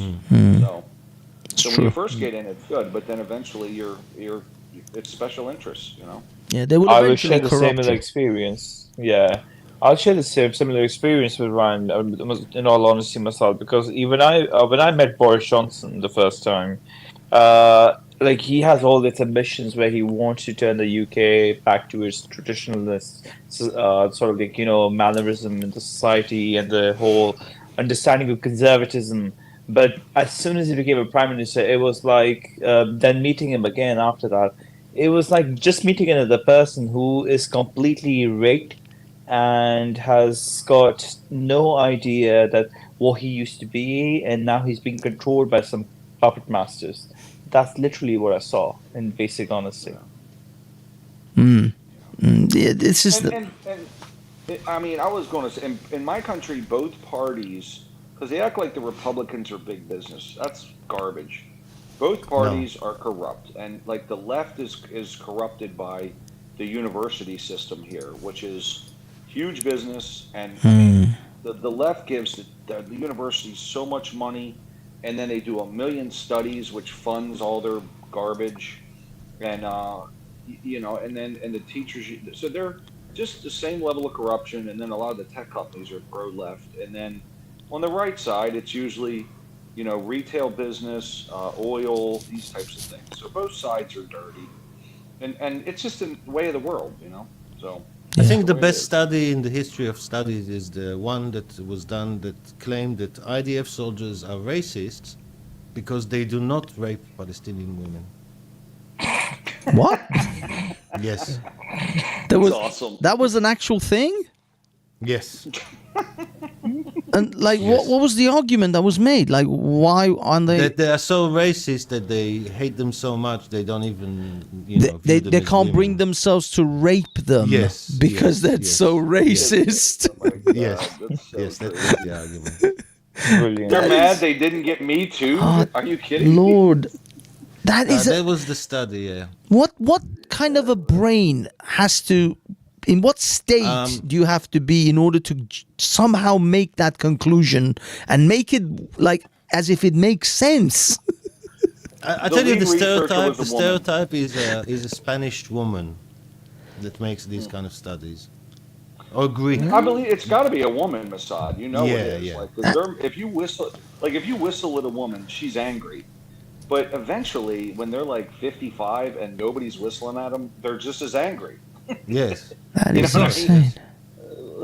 Like he didn't even. I mean, sexually harass they me. just look. They just refuse to admit that looks is part of your status for a man too, but even more so for women. And obviously, losing that status doesn't feel nice. So That's insane. That, oh my god. What would Umar say about with his news anchor voice? Omar's back. Omar? Sorry. Yeah, Umar. Yeah, you. No, I think. Yeah, we say. What's your opinion? Oh, sorry, I was just answering my girlfriend. Was a second. I was off the microphone. What was the question? So we were talking priority about. over us. What is going on? You're giving her priority over a Jew. You're giving priority to your girlfriend over the panel. A Jew? How could you? It's not my dinner. Is that, Mr. Mossad? Is that considered anti-Semitic? Yes, absolutely, yes. Yes. Umar, you are an anti-Semitic guy, Mossad. So I'm sorry. You've been labeled. Sorry, Omar. Omar. Okay, the question is that is that the study question? Is that what we're talking about still? Yeah. The at least that's what I got. Is there's a study that apparently the IDF or Israeli soldiers are so racist that they wouldn't even rape Palestinian women. It's like what's his name? Sargon. He wouldn't even rape her. She complained that he wouldn't even. Oh rape her. yeah, I wouldn't. Yeah, the Sargon. It's the same complaint. Yes. I wouldn't even rape you. Damn. It's the same. Yeah, the Israelis are so racist that they couldn't even bring themselves to rape Palestinian women. Is that a thing? And are you? Disgusting. What do you think about that? Oh, I've never heard or anything like that. Yeah, there was No a study, shit. I swear, you can find it. You haven't can heard about find that. it. I haven't heard about that. Yeah, no, it was. So what's your I what's swear your it's a real opinion thing. then, Umar? Like in all honesty, what would you say on this? All of this? Do I believe it? No. What's your opinion? Like, what's your opinion? What would you say in response to the Mossad, which are not doing this wrong thing? Hello. What do you mean? Like Mossad? Who's doing the wrong thing? It's all right. Omar, it's all right. Poor Omar is lost right now. Okay, let's It's bring all it in MK. I'm sorry, MK. You've been trying to get on several times. I'm so sorry. The panel's always been full. MK Ultra. How you doing, mate? I'm good, yeah. I met you a couple of weeks. I introduced myself to you. I think it was. Didn't we meet 3 tonight? weeks back at Speakers. Were you? No. Speakers Corner. I Yes, met that's you. right. Yes, I know. I remember you from Speakers Corner. I got you mixed up with someone I met tonight as well, someone new. But how you doing, mate? How's things? I'm all right, mate. Yeah, I'm all right. Yeah, it's. I see your title. What's the name of your titles? It's something about Speakers Corner, isn't it? Oh, just Speakers Corner sucks. I couldn't think of anything more in depth. You know what? What I've seen recently. I mean, I'm not a regular down there, as you know. I might go twice, maybe 3 times a year. And what I see down there is I normally stay away from the religion lot. I'll be down like with.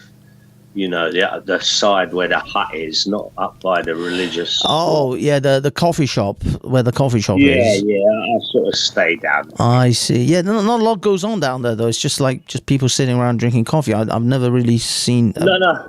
I don't mean the coffee shop itself. I mean, if I was to choose a side, I'm more that side than the other side going towards, say, I don't know, Hyde Park. Corner, Yeah. I'm with you. Yeah, I mean the thing is, at least for me anyway, I go there obviously to record and do some live streaming and get some content out of it. But overall, it's just I'm becoming a little bit. And admittedly, Jen Wallace wanted to talk about this, and I'm sorry, Jen, we didn't actually get on this subject. We were totally on something else. But this behavior by I'm gonna call it what it is. It's mostly the Muslim factions, the fights, the sort of behavior. Like Jen Wallace actually wanted to talk about Uncle Omar. I mean, Uncle Omar, this fat Egyptian guy who was going around with a cucumber, making out as if this was a vibrator for Miss Shalili, who is the Indian lady, the Christian Indian lady, and just like making those. Now imagine if a Christian did that to a Muslim, not a Christian, even a Muslim, a heathen, an atheist like me, whatever. Any non-Muslim did that kind of gestures towards a Muslima, hijabi girl at Speaker's Corner, the Muslims would tear him limb from limb. You know, 100%.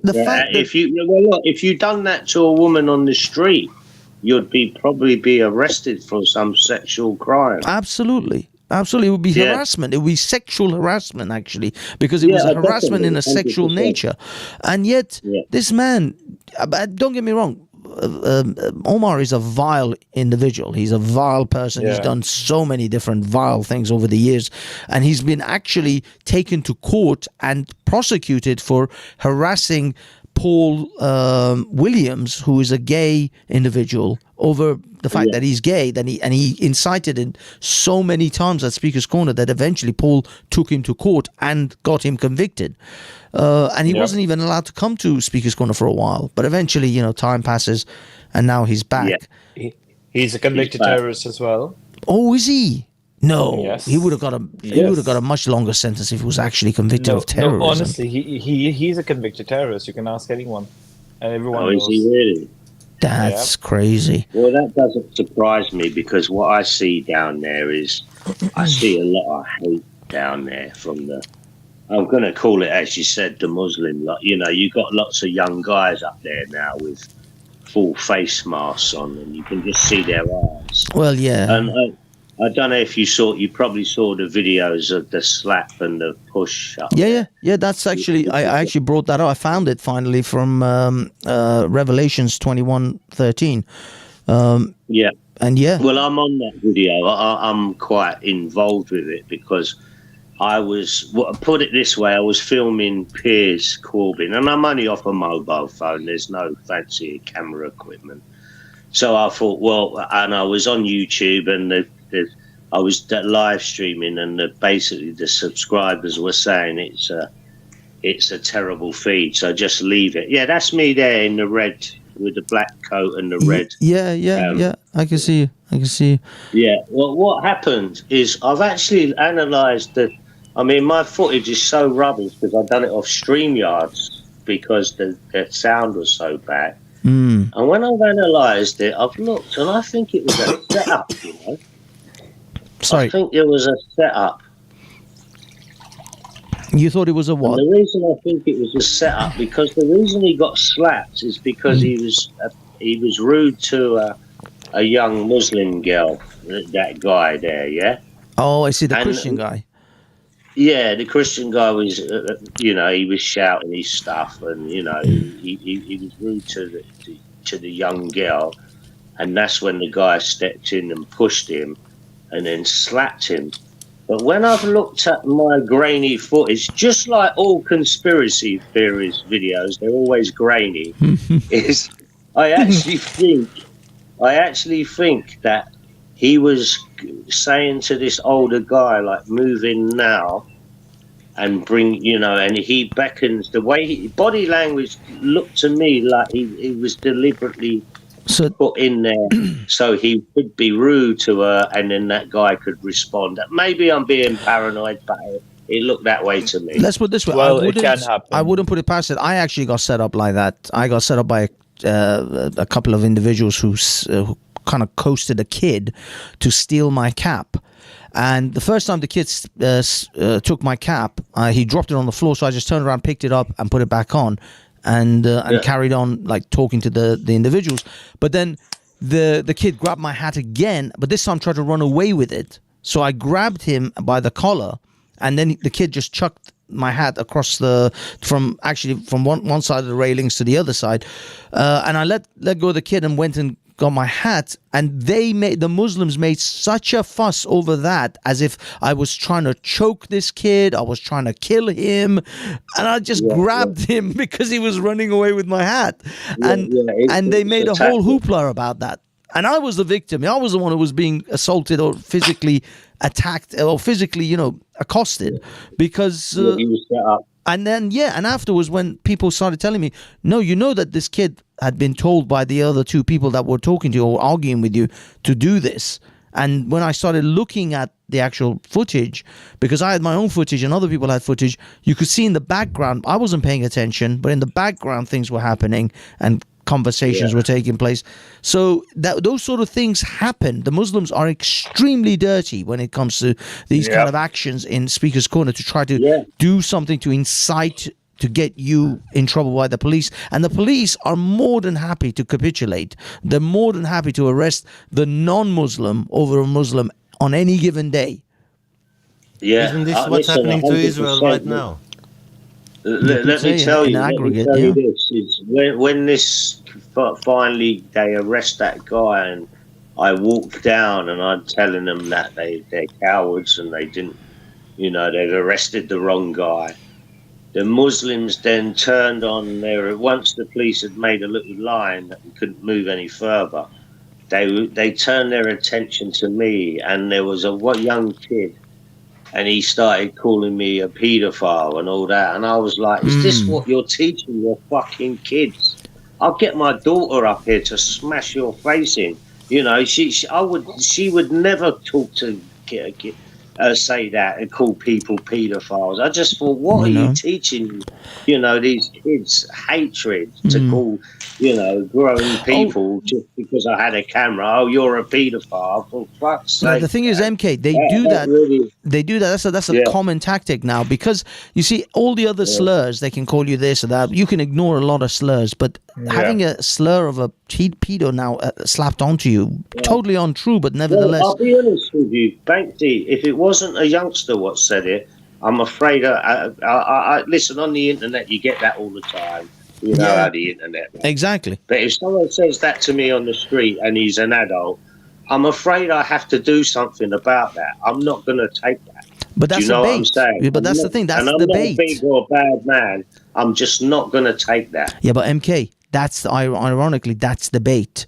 They bait you with that in order for you to do something physical. Then they'll run to the police, and you're the one in handcuffs that night. And that's how they set it up. And that's what I mean. Because the other problem is the I don't want to say the word too much, but the Jimmy Savile accusation is the one accusation still in society that is extremely egregious, and people still take it quite seriously.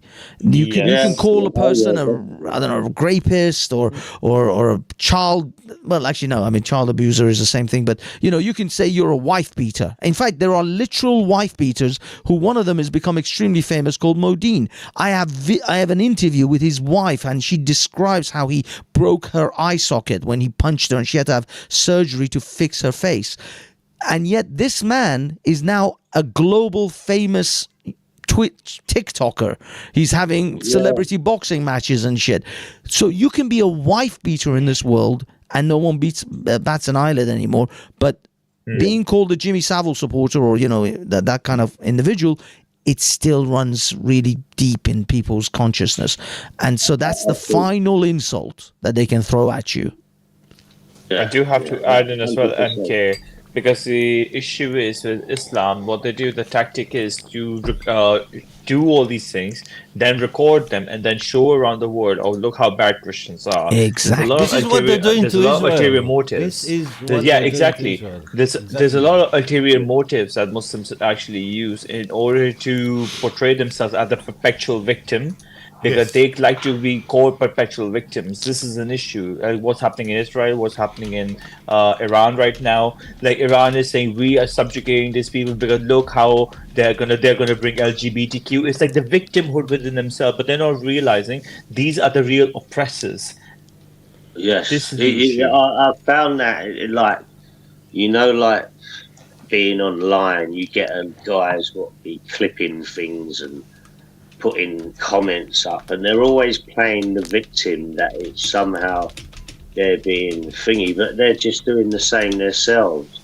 And I think it's a tactic. If someone insulted you so badly, the last thing I'd want to do is start putting clips up of it that everyone could see it.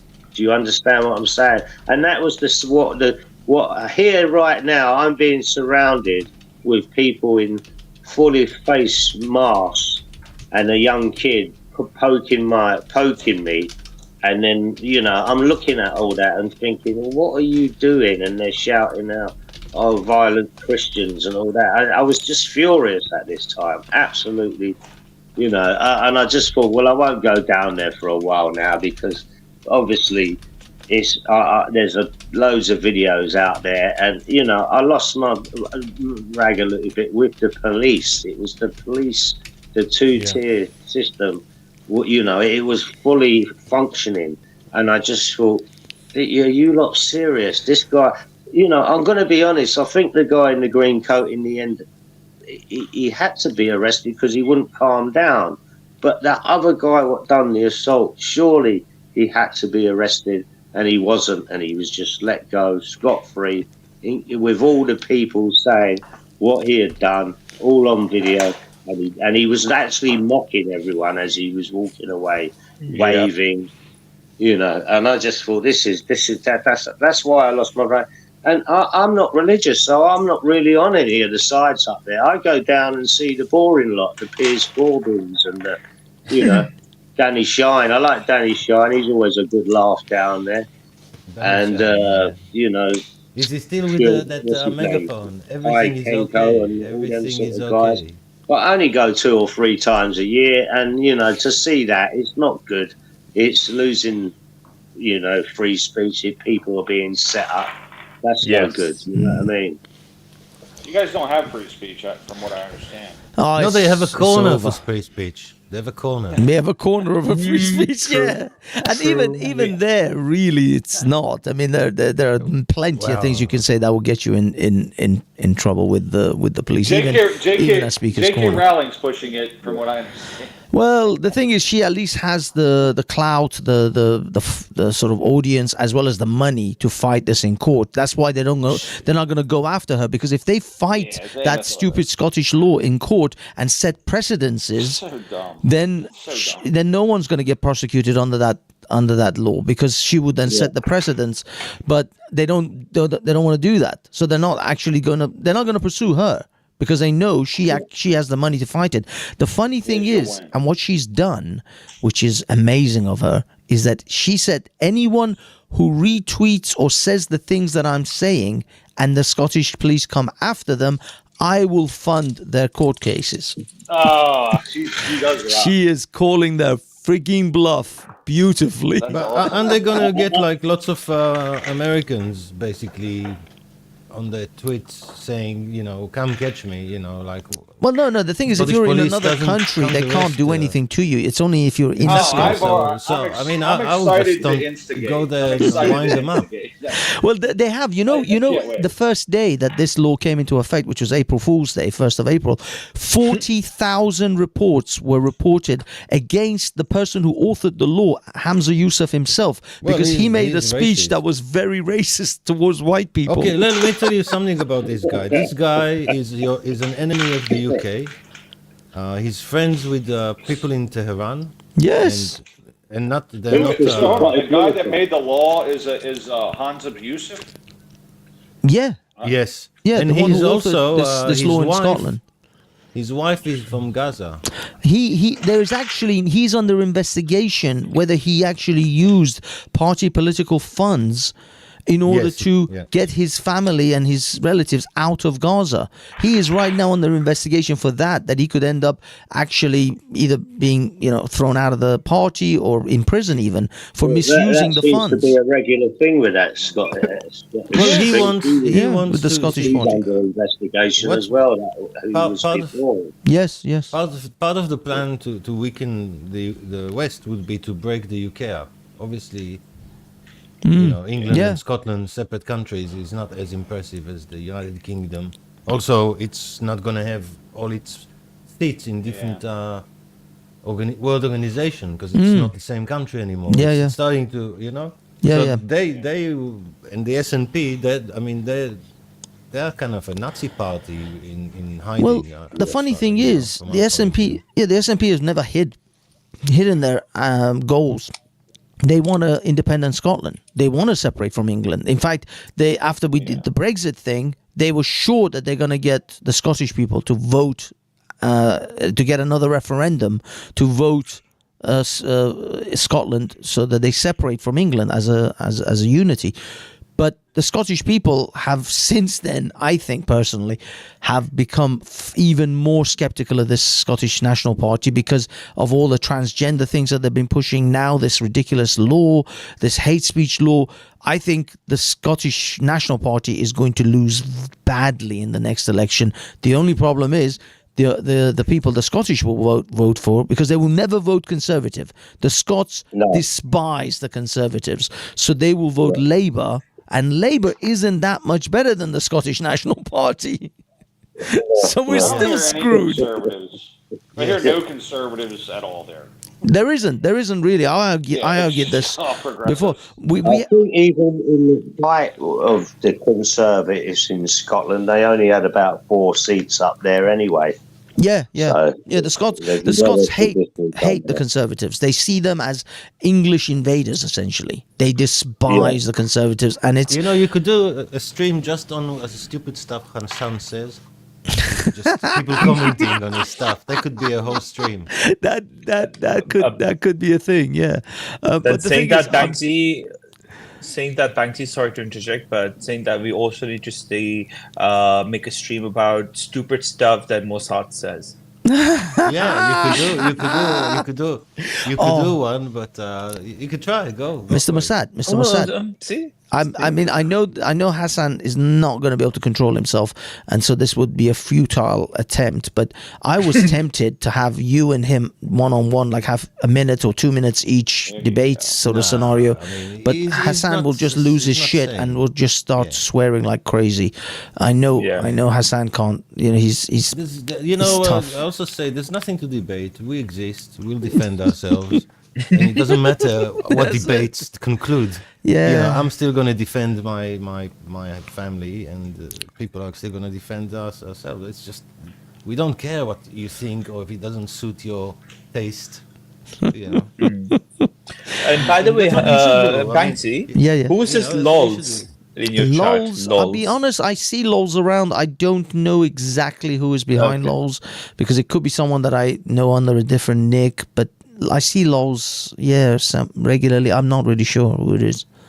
Yeah, he's a troll, but he's a nice troll. Yeah. He's got his moments. Russia he keeps talking about Russia for some reason. You know that the Russians are complete degenerates. That's Hassan. Hassan is talking about Russia. Yeah. Hassan is loving the Russians. And the abortion capital of the world, I think. They have more abortions than kids. Wow. There's lots of abortion. So that was America. Something what amused me earlier, what you said, as I walked to the shop to buy a couple of beers, is you said, can you hear me? Yeah, I can hear you. Sorry, you were saying what? Yeah.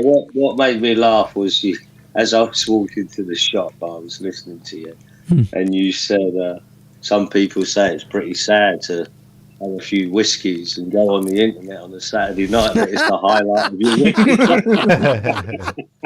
Yeah, that was a good line. I quickly want to tell you this story. It was about 5 years ago. I came back from overseas. I used to do a lot of work for the US military, and I came back, and it wasn't spy work, and it was just construction work. Anyway, I come back and I rang one of my mates and said, let's go to the pub. And we got to the pub. I said, where is everyone? And he said, look, no one really goes out no more. They sit at home and with a bottle of wine or some whiskey, and they sit in front of Facebook. And I went, what a sad bunch of fuckers. Anyway, little did I realise about 5 or 6 years' time I would be doing the same, but hosting a show with 100 people in. I just they were ahead of the curve. Those guys, your mates. I've become one of the shadows.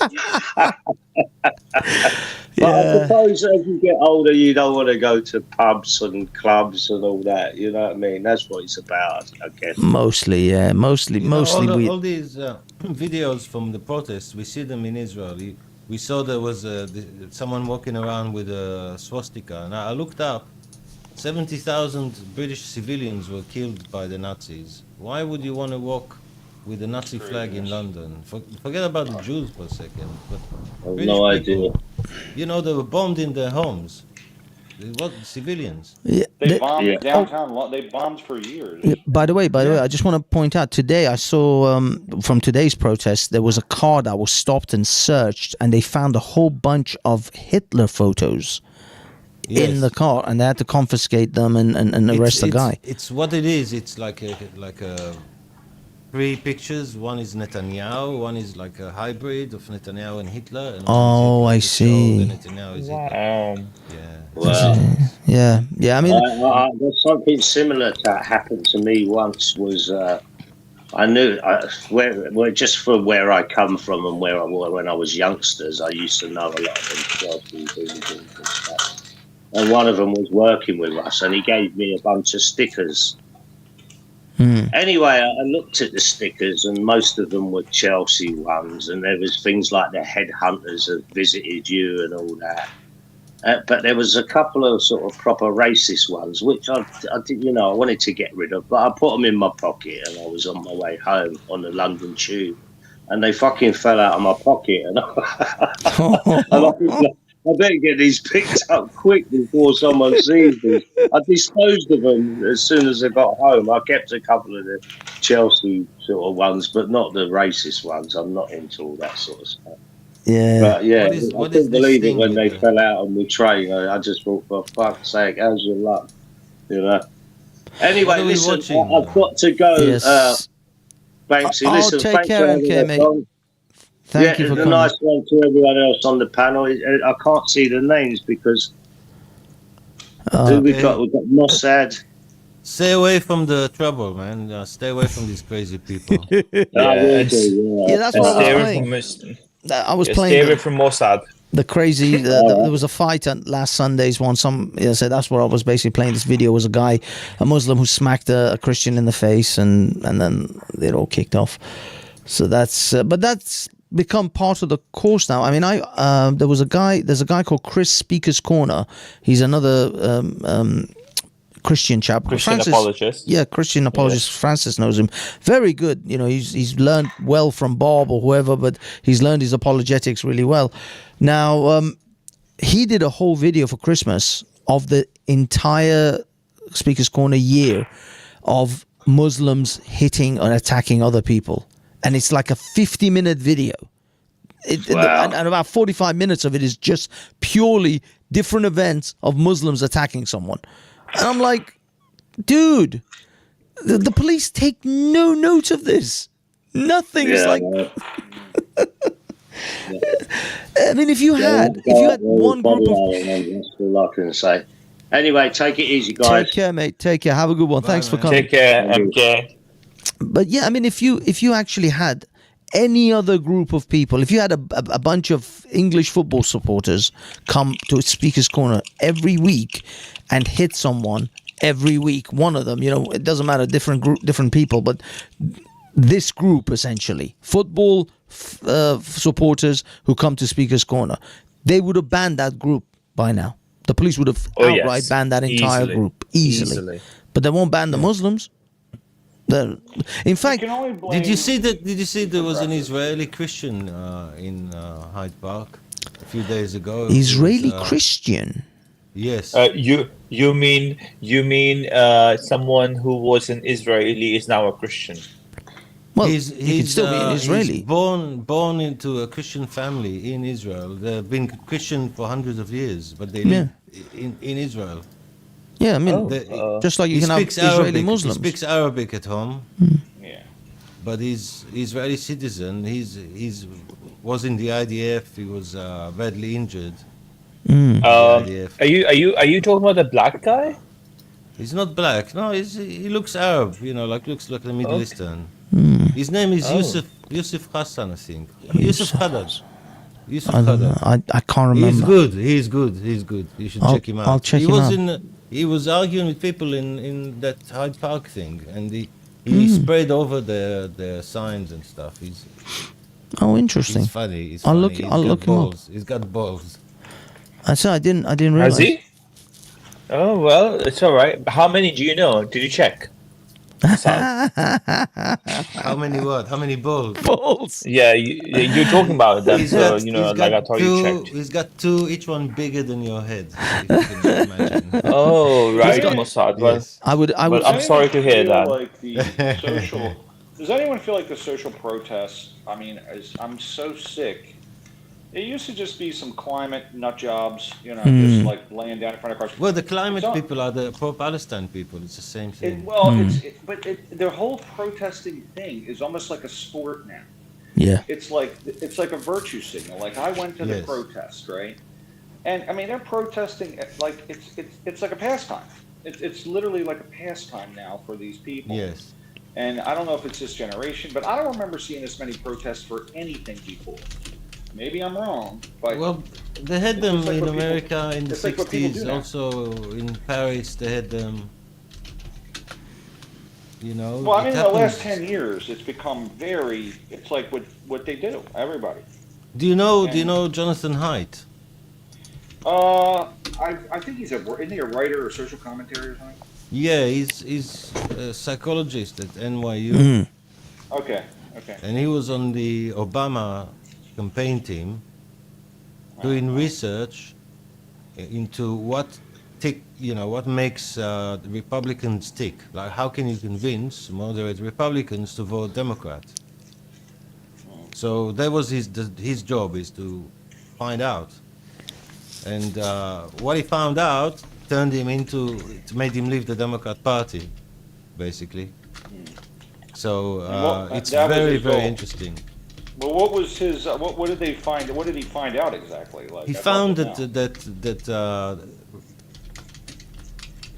people on the left tend to care more about people they don't know than people they know. Interesting.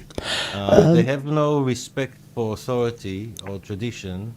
They have only really two motivating things in their lives, which is care for whoever is suffering, and the other one was oh man. You don't think it's pretend? You don't think it's pretend? I think it's pretend. I don't really. No, I think it's a lot of it is feminine, and it comes from a lot of women, especially from women. Oh, I agree with that, 100%. And it's because they care. It's their caring nature. Gentlemen, see, I think they care until it costs them something. And then, like, if you said, "Hey," like, there's a guy called Man on the Street over here, and he goes up and down the road and he says, "Hey, do you want to let immigrants in?" And everyone's like, "Yes, absolutely." And then he says, "Okay, cool. Well, this is a petition to sign up so you can, let them border at your house." And they're like, not me. I don't want to do that shit. Absolutely not. Yeah, but if you drill deeper into the stats, the people who say yes, the majority of them will be women. Well, no, I agree with that. Yeah. Yeah, guys, I just want to. think it's. Sorry, Mr. Mossad. I just want to introduce first of all Midlife Bro Logic, or AKA Barnabas, our local hero on many levels. I don't actually have a clap for you, Barnabas. Sorry, let's do a clap. Okay. This is the best thing I can do for you. That might be something of a compliment. Yeah, that was better. Yeah. That was just as good as a clap. But I have a question though from Midlife Bro Logic. Can I ask you a question, please? Yeah. Why are you bro with Logic? Why am I midlife bro Logic? No, why are you bro with Logic? Like, they don't make sense to me. Do you know what midlife is? Like midlife, like he's 40s. Like you're having midlife crisis, I know, but your bro and your Logic, but bros usually don't have logic, so you having bro Logic does not make sense. Well, that's why it makes it kind of funny. It's like bro Logic. It's bro Logic. Like Jim Bro Logic. Exactly. Okay, guys, before we get too deep into this, just bear with me. The results of the poll that I took earlier on is Speaker's Corner mostly. What do you think? What have you noticed about Speaker's Corner in the 1980s? The poll is 72% white people, 10% Islam, 1 10% say that there was a gay dude, one gay dude on a box, and 7% I voted for that. trans people. I'm not sure what that bit was. By the way, none of these polls make sense. These were just crap I made up. Yes, I voted for the gay Mostly dude white because people. I voted for the gay dude because I like the idea that he was in a box. I thought That was is true. artistic. That is true. He was I thought it was artistic. They were closeted, though. definitely homosexual, but yeah, very artistic or autistic, whatever. Yeah. Go. So sorry. Let's bring back Barnabas. Barnabas, you have now gone back into the shadows. Is that a thing? It's like my screen, I'm like doing some stuff. Oh, I see. Now my screen is bright for you. I'm ready. So I mean, well, we've talked about so many things tonight. Mostly, initially, the stream was about Speaker's Corner, but any topic that we've broached or anything that you wish to enlighten us with, any I don't know, quips or I don't know, dirty limerick, whatever. Or you want to ask a question? You want to ask a question? Or you can, I'm happy to answer. Ask a question. Francis is there for you. Yeah. Not really. Just wanted to say hi. Speaker's Corner is definitely gay. America is better. Excuse me? Speaker's Corner is gay because you need to like go to some place to talk. One time I almost got arrested by a fucking English cop in London because I pointed because I was drunk and I never seen those stupid hats they wear, those helmets. I was like, oh, look at that hat. And I was pointing at him, I started laughing at him, and the dude like took umbrance, I think is the word. And then I was like, oh my god! I had this flash before my eyes, like I'm going to get arrested in fucking London for making fun of this gay ass English lad's cop hat. It's like I know. It was the lamest thing that ever happened. I've never been back to London since. And I went to Scotland right after that. Had some haggis. It was great. Nice. So Barnabas. sucks. It's too expensive. The girls are hot, but none of them will talk. Quickly, would you say this expresses what Speaker's Corner is like, or the people who go there? To be a moron. Yeah, to be moronical. Exactly. To be a moron. An imbecile. Yeah. Like the dumbest motherfucker that ever lived. No, I think it's just people like you that go to the country and ruin it. You don't have the First Amendment, so you have to have your little safe space to have free speech. It's so lame. It's so freaking lame. Wow. And you're pathetic, especially.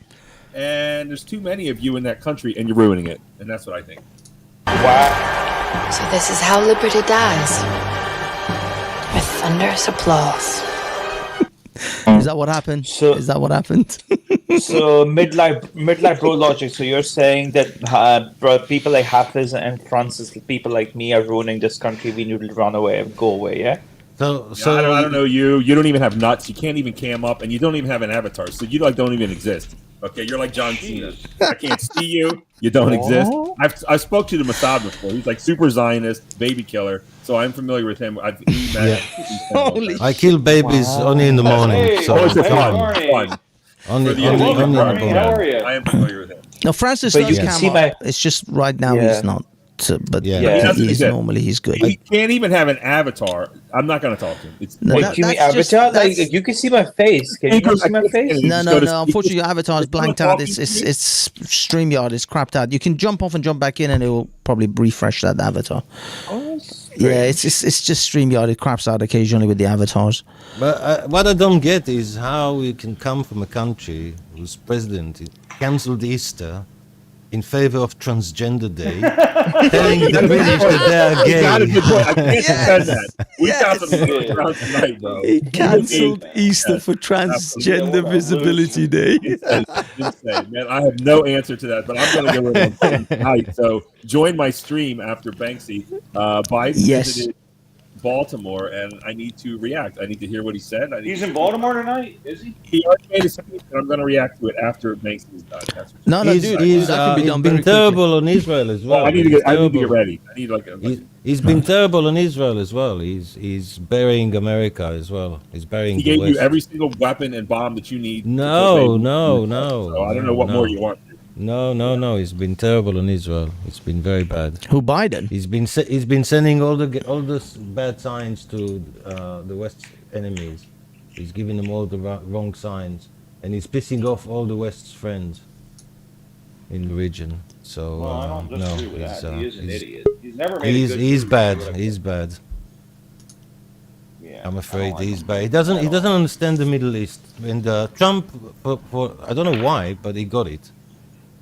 I don't understand He's a deal why. maker. Trump's just a deal maker. He goes, if you give me this, we'll give you that, and that's his deal. And I think that's the way to be. You know, whereas Biden has this grand idea about American diplomacy and all this garbage, and it's like, dude, be a deal maker. It's easier. You know? The problem is that America thinks that the Middle Easterns, the Arabs, are just stupid people. And they don't understand that they're being played by very clever people. They're not stupid. Yeah, I agree with that. Yeah, Pro logic everywhere exists now. I'm just bro, curious. You're looking like a little too. I'm just curious, Ryan. Are you loading a weapon right now? Is that what that is? Because it looks like you're putting some bullets inside of it. I would get ready to war every night. Look at these Americans. I'm going down to Baltimore tonight. No, I'm actually. Let me move this up a little bit. He's replacing the batteries on his remote control. Yeah. I was like, that's what I'm doing. oh my God, are we going to see Ryan on the late night news? A crazed madman just killed 15 people. I'm going to the gun range tomorrow, so I load up before I go because otherwise, you spend too much time loading your you charge you more because you're wasting all this time. Yeah. So No, I it try to totally get makes in sense. there That's what I do when I go to the gun range. I always load weapons. Guys, come on over, man. Dude. Look, I'm telling you right now, you got to go to Vegas. All these Brits and French, they go to Vegas, and they, there's literally gun tourism. It's all Europeans, and they're as progressive as they are, they're out there with machine guns, just shooting the whole place up, just loving it. You know? I gotta do. I've been to Vegas, but it wasn't that kind of a trip. We just didn't have the opportunity. We were only there for a couple of days.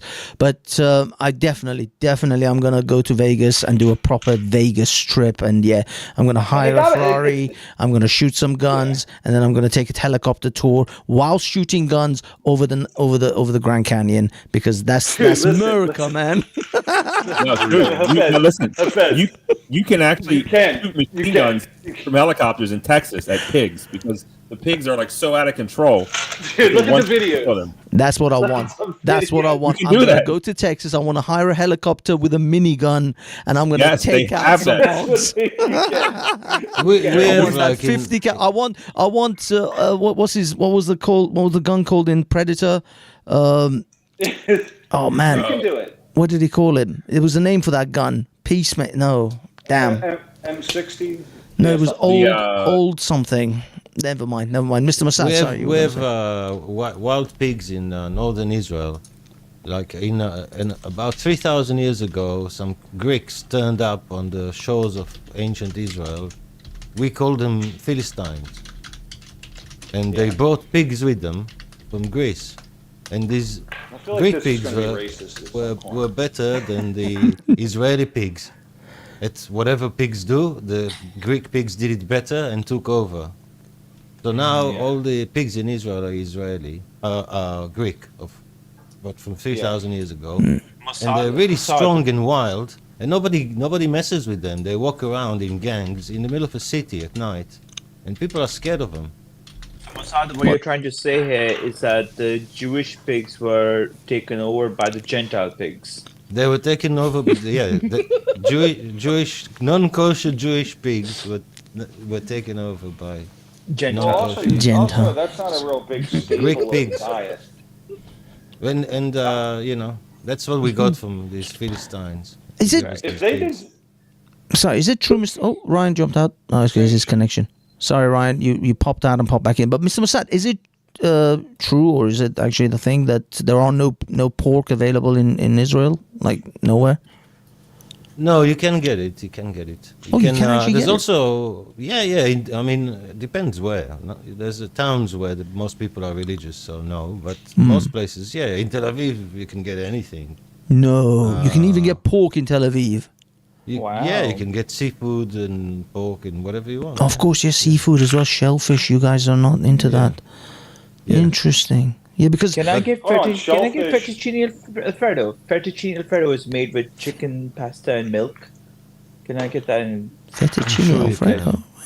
Yeah, you can. It depends where. Like Tel Aviv, yes. If you go to, some religious area in Jerusalem, then no, you wouldn't get it there. Yeah, probably Jerusalem. Nah, I don't think pigs will be served in Jerusalem. But there's no law against this. What happens is that it's cultural. It's a cultural thing, but also there is a thing called kosher stamp. If you want the kosher stamp, you're not supposed to sell pork. Of course. Just like the halal stamp, just like shops that have halal stamps. Yeah.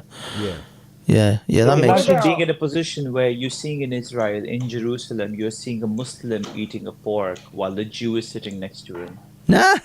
That would be a dream. That would be amazing. Listen, in Israel, a lot of Jews and Arabs get along. Yeah. No, I mean a Muslim eating a pork. While that can happen in Israel, yes. Can Muslims eat pork? Can they eat pork? No. It's haram. I used to work with a Christian, an Arab Christian again, from Israel, from northern Israel. And he owned a restaurant and he sold pork in his restaurant, Yeah, Christians, sure. And his restaurant was in a Jewish area, but not a religious area. I'm gonna be honest with you. Bacon's really good. Oh, it is. You guys are missing out. You guys are missing out. Yeah. I ate bacon. Many times. It's okay. I like bacon. I like bacon rashers more than back bacon, though, because in England we don't have the American style rashers. We do, but what I mean is it's not a common type of bacon. The common is back bacon, and that's not great for me. I like bacon crispy, and just because I'm not a major bacon guy, I'll be perfectly honest. But when I do eat bacon, I want it to be crispy. The funny thing is, I was actually at a restaurant. The Americans have this turkey bacon, don't they? Yeah, but that's what I was going to say. In America, is it any good? Oh, it's horrific. It's horrific. It's bollocks. It's not bacon. It's not bacon. It's just some. It's like eating a vegan beef burger. It's just bollocks. It's not. It's not. Joe Biden eats it. Joe Biden eats it. I guarantee. Yeah. Unpopular opinion. I can't stand the smell of bacon. I'm so. I heard that he eats chocolate chip ice cream. It was in the news. But the thing is, I was in Dubai, and I went to an IHOP in Dubai. I was like, oh, IHOPs, we don't have them over in England. So I went there to try the IHOP. And now, don't get me wrong, the pancakes were amazing. They were, very much like the American style pancakes. But I ordered a breakfast, and this horrific sausage and this other thing that was supposed to be bacon arrived. And I'm like, what the hell is this crap? Where's the sausage and bacon? And then it dawned on me, I'm in Dubai. I'm not going to get bacon in Dubai. They'll behead me if I have bacon in Dubai. Yeah, but you can have alcohol in Dubai. You know the story of why Dubai even exists? You know who these people are? I only learned recently. So there was a long time ago when in Arab golden times. When Baghdad or Damascus, I can't remember which one was the main big city. Okay. And there was a trade route, going back between all the big cities. And there was what do you call them? Like highway robbers, basically, Bedouin tribes that used to hang by the road and attack the travelers and rob them from the goods. So that went on for a while, and then whoever ran the show there back then, I can't remember his name, basically he decided he had enough of this because he was bad for business, and he kicked them all out, basically, of the area. So they all went to an area which is now Dubai, and that area was just a fishing area, and they just killed all the fishermen. They took over, and that's how they took over. That's why they're there. Bandits who were basically robbing people, the camel caravans or whatever between Baghdad and like Damascus, they basically went to where Dubai is, killed the natives, and just took over. So they're actually it's all one colonizers. Family. It's all one.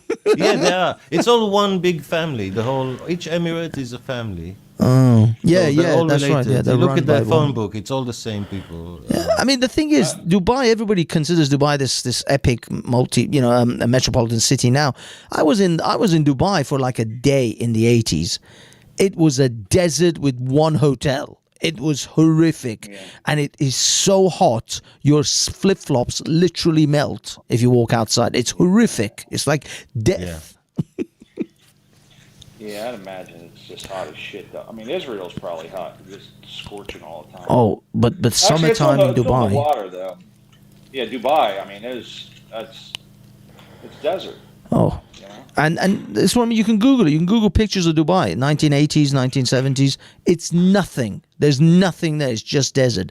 It was all that sweet, sweet oil money that made it into what it is now. Yes. I mean, don't get me wrong. The people, the guys, the Emiratis who run it, thought a little ahead of time as well, and they built this place for tourism. But it's all from oil money. They didn't do anything. They just Dubai didn't have too much oil. Actually, they don't have any left. I don't think. No, it's Abu Dhabi. Abu Dhabi had to lend them the money to finish off the Burj Khalifa, or it was due to be called Burj Dubai, but because that Khalifa paid for the rest of it to finish, they named it after him. But yeah, no, Dubai doesn't really have much in the way of oil and stuff. That's why they're pushing the international sort of tourism and getting people to come over to Dubai. You know how big the Rumble has an entire studio in Dubai that Rumble, big Rumble users can go and use and just do podcasts and stuff out of. The Fresh and Fit types. Exactly. You heard about Fresh? He's got himself in a drama. Have you heard about it? Yes, he's got a girl pregnant. Mossad, spill the tea. Spill the tea. Yeah, I can't believe you're into this, guys. These red pill guys. I don't watch it. But I know about it because lies. Lies. I know everything about something, but I don't say watch who it. it is, and you expect everyone to know who it is. Exactly. No, I know that they're big. I know that they're big. Hafez is in the gutter. But Fresh Fit is like, I know it's shocking. There's actually someone scummier and below Hafez. I know. It's amazing. Yeah. They're a bit younger than us, right? They're a bit younger. Midlife Bro Logic has caught you, Mossad. Midlife Bro I know Logic about has them told you because exactly the way it is. they had famous anti-Semites on the show, like what's his name, Ryan Dawson, Nick Fuentes. Oh yeah. I mean, the how I know big about friends of Andrew Tate. They hang out with him quite a lot. He's a degenerate. I have no patience for this guy. But yeah, so you do actually keep in kind of semi in contact, in touch of the Well, drama. I know what's up, man. I know. Now you admit to it. Now you admit it. I know what's going on, man. Listen, all you have to do is watch. You know what's going on in the world. Do you watch Oprah too? I mean, exactly. No. Got a baby mama. No. That's there's a my war limit, going on in your Oprah. country, and you're concerned about fresh and fit paternity tests, bro. I just Any like to respect hear. that I didn't have for you is negative. Listen. Exactly. I just enjoy listening to the suffering of Jew haters. That's all, Okay. Good recovery. Well, yeah, because the other half of Fresh and Fit, Myron, he is I forgot, is he Sudanese or something like that? He's Muslim. No, Algerian. I think. Oh, sorry, it's something like. I think he's Sudanese. You think so? Yeah. But he's basically he's a Muslim from the sort of African continent. But you see this bias automatic. There's another guy. There's this guy, this Destiny, right? Who is very pro-Israel, but he's got a friend called Abba. Yes, Abba and Preach. Oh, you're talking about Abba and Preach. Yes. Yeah, I follow them as well. I don't know them. I know this Abba because he used to come on and talk to Destiny, but I think he's upset with Destiny because he's pro-Israel. And even him, he's a very mellow guy, right? He's not a radical. He's kind of, he's a normal guy basically. Who, Destiny? But he comes from a Muslim. No, the other guy. Abba, yeah. But because he comes from a Muslim background. He's automatically anti-Israel. So it's like you're importing all these people, like the guy, this Welsh guy was saying earlier. All these people that are bad for us. Now, for example, Biden is now having to change his policy because he's afraid of losing Michigan. Yeah, he's also afraid of losing the whole election. You know who brought all these people in? It was Obama. All the Somalis. Yeah. Well, I mean that's in the United States. In Britain, it all started with Tony Blair. He's the one that instigated. Israel was against Tony Blair. We are generally for the conservatives, although your conservatives are terrible now. But this is the thing is, Mr. Mossad, have you noticed this weird? I don't know, like disconnect or weird misfiring. The Jewish communities in Britain or in America are traditionally very lefty and they're very in democratic. America, not in UK. In the UK, are they conservative? No. I always thought they were all Labour types as well. Listen. But look, hold on, back up. In America, and I thought in England too, most of the Jewish vote goes Democrat and left because the Hitler issue, who was on the right. I was told that. Now, what's interesting is it still is left, and they're like all about community and stuff in America, from what I was told. But what's happened because of, the Hamas students cheering for. Yes. The Harvard students cheering for Hamas. I think a lot of the Jewish vote is now going, what's going on here, right? And I mean, Ackerman was pumping money into Harvard because he thought, because Harvard's all about DEI, Yes. Yeah, he thought they were about justice and fairness. He thought that the Jewish people were a minority. So he was like, they're a minority. I'm giving them money. But the left doesn't view Jewish people as a minority. They're like, no, you guys are colonizers and all. They see them as white people, and not as a separate thing. Yeah, right? I'm not even white. I'm from. Well, Middle East. I know your heritage is Baghdadi. You're probably more my color. yeah, that's right. I mean, but that's the delusion of the left, and.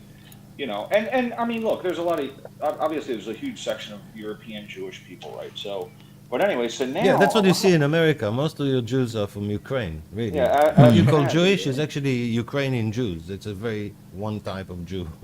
But we got some German Jews as well. Is you're seeing this, that's the weirdest thing, is you're seeing this, it's now changing. I think a lot of the Jewish vote's going to end up conservative. A lot of it, I think so, because of this. I hope so. Now the left is like literally just measuring skin tone. Like that's what they do. I saw it in 2016.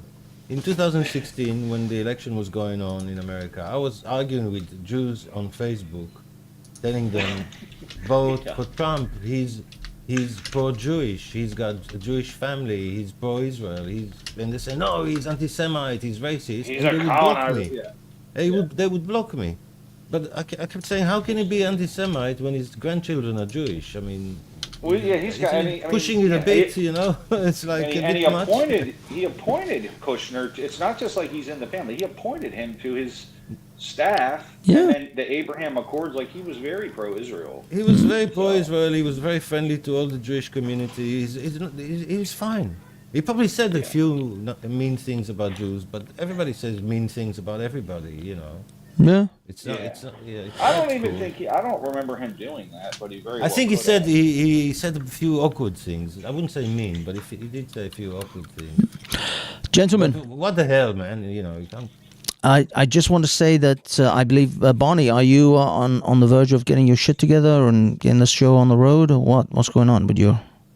I think I'm going to go live at 9. It looks like Juan Pacheco is live on Rumble. I thought we should head over there. Mm-hmm. Okay, do your thing. I posted your site in the chat, so anyone who's out and about who wants to check out Barnabas's extremely homosexual and not at all homophobic channel, do check it out. No, seriously though, check out Barney's channel. He's a funny man. He's very talented. Thank you so much. Are you all about the gay? Why are you gay? Why are you of the gay? Why are you gay?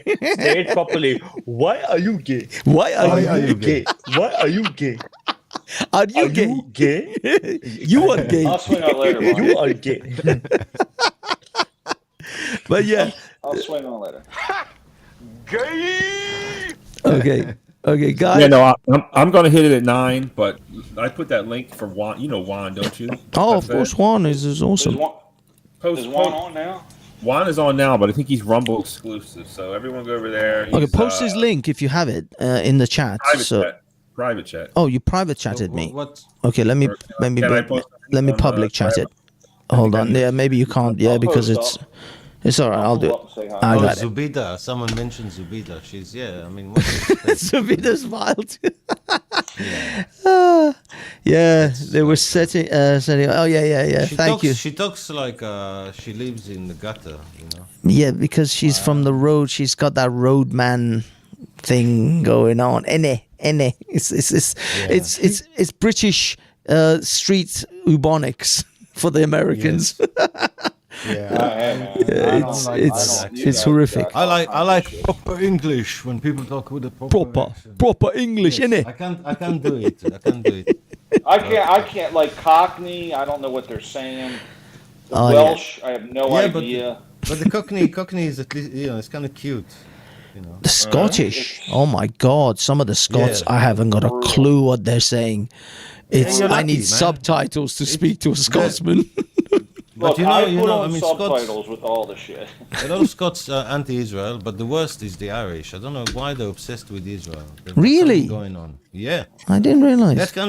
That country is the most anti-Israel country in Western Europe for sure. What country? What country? Ireland. Ireland. I never thought really, Ireland. Their politicians spend so much time talking about Israel. It's like, we don't care what you think, you crazy people. They perpetually fail. Yeah, they're failures. I told Barney, one earlier that was complaining. I said I would love to boycott you, but you don't make anything. Barney, do you want to play this thing with sound or without sound? Yeah, with sound. Donald Trump just endorsed my channel. In case you guys were doubting the free channel. He endorsed your channel, man. Yeah. And okay. Wow. Mine, FS, could you play that? Let me play that for you guys. Pull it up. Did he mention me too or not?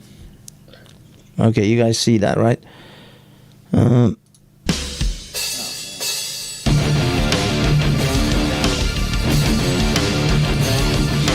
America. This is your president, Donald J. Trump, the big man, number 45. And when I become number 47, America is gonna freaking hear our freaking voices. So I want you to subscribe to Barnabas at Midlife Bro Logic.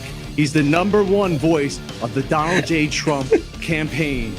Subscribe, like, tattoo it on your body, brand it on yourself. Let the world know about Midlife Bro Logic. It's the #1 YouTube channel on all Trump operations. Make sure that you like and subscribe to Midlife Bro Logic. It's the #1 Trump news channel for my campaign of 2024. Can I say something? But amazing. We're just jealous that Trump endorsed me. I know. Tony Blair endorsed you now, so you're just sorry, jealous. Midlife Bro Logic. I have to ask you something. Sure. Do you not? I get secondhand cringe. Did a fourth grader do that? Do you not feel that? Well, you're just jealous that the number 45, soon to be 47, endorsed your boy Barnabas, aka Midlife Bro Logic. sorry. You heard what he said, so make sure you subscribe. He did say it. On all 5 platforms like Ryan did, okay? All right. YouTube, Rumble, Twitter X. Yeah, I subscribe to all 5 of them. And what's the other one? The thing is, Barney, if I didn't know any better, I would think that you just made this horrifically terrible imitation of Donald Trump. But I know that you are 4D chess kind of thinker, and so you made it to be so bad because it's so good. Because it's so real. I don't know what you're just jealous. I mean, okay, here. I told you I met him the other day. Let me go to my community section. Hold up. Let me bring up the picture. I mean, I know you're a comedic genius, and this was an example of such Sadly, prowess. I don't think he was. I think he's serious. Oh, you're just jealous that Trump endorsed me.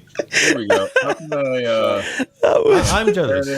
That was fantastic. No, seriously, Barney, that was the funniest shit. I'm jealous. Great job. Hafiz, you've got 2 super chats, by the way, to read.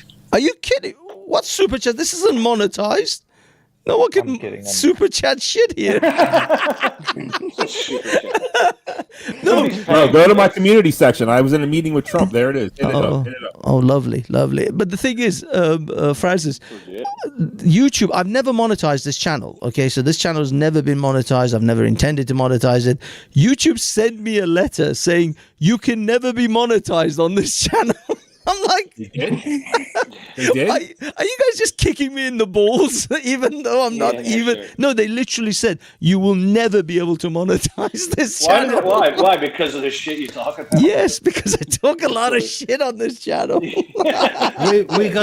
did a video about an Islamic preacher that is saying how the Muslims are going to take all the British women and the British men will be humiliated, and we just showed it. Facts.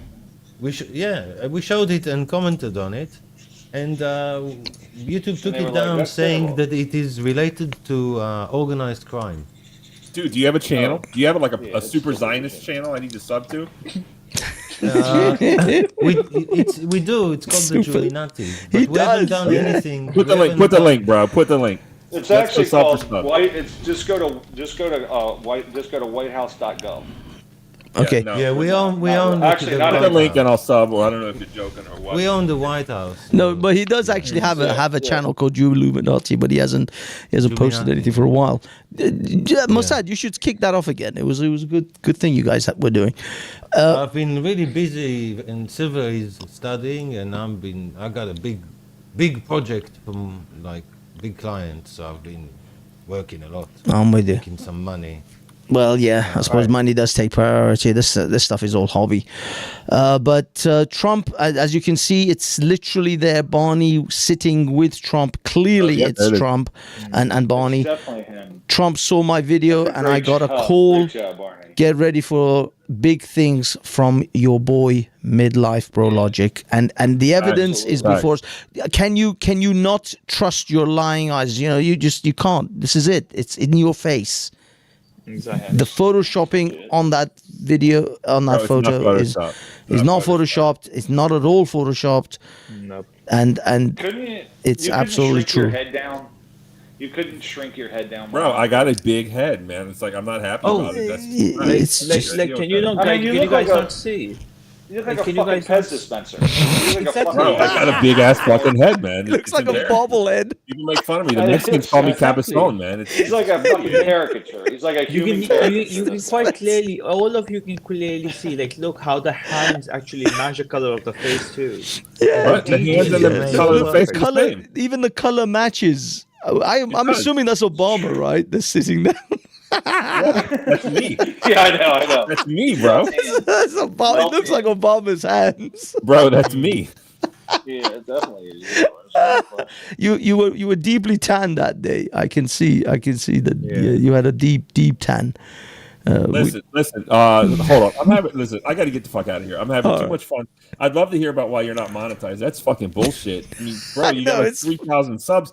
You know, if I ever get to 1,000 subs and don't get monetized, I mean, goddamn. It's just what it is. Did you know that Rumble, you can monetize on day one? Are you on Rumble? Oh yeah. There's Banksy style on Rumble, but I've got like 25 followers. Nobody cares on Rumble. Nobody gives a shit about Rumble. Man. Do exclusives over there. Make sure anyone watching right now needs to goddamn sub. Put your link up, man. Yeah. I should advertise the Rumble a little bit more, but yeah. I'm not too au fait with a lot of my advertising. My advertising and marketing team has to certainly buck up.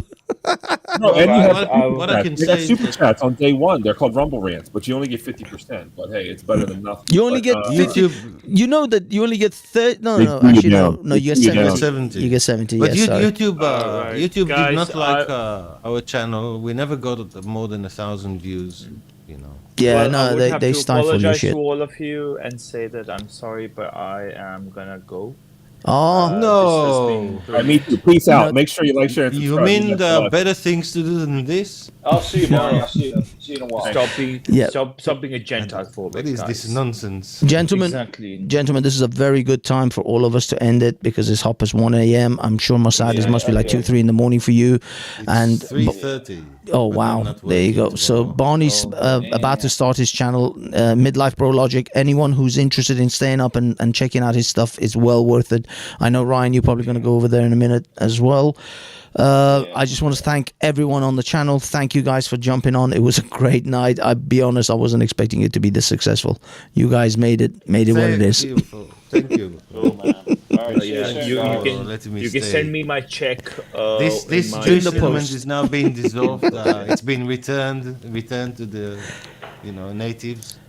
Absolutely. Okay, gentlemen, see you soon. thank you so much. I'm gonna wrap this bad boy up. Take care, gentlemen. Right, Have a good night. See you guys. Take Take care. care. Bye. Night. Okay, boys and girls, it's just us. We're wrapping this bad boy up. Thank you, everyone, for coming. Thank you, Jen Wallace. And I'm sorry, Jen, you didn't get a chance to have a conversation about Omar and his cucumber. We'll maybe pick that up at another time.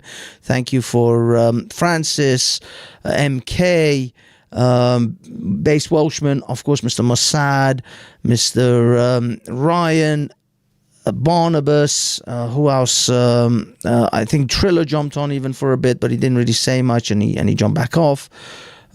Everyone in the chat, there's just too many you great guys to count. Go over to Barnabas's and go to Juminati, the Juminati, and subscribe to that channel, because if Mossad starts putting videos up, they did some great stuff back in the day.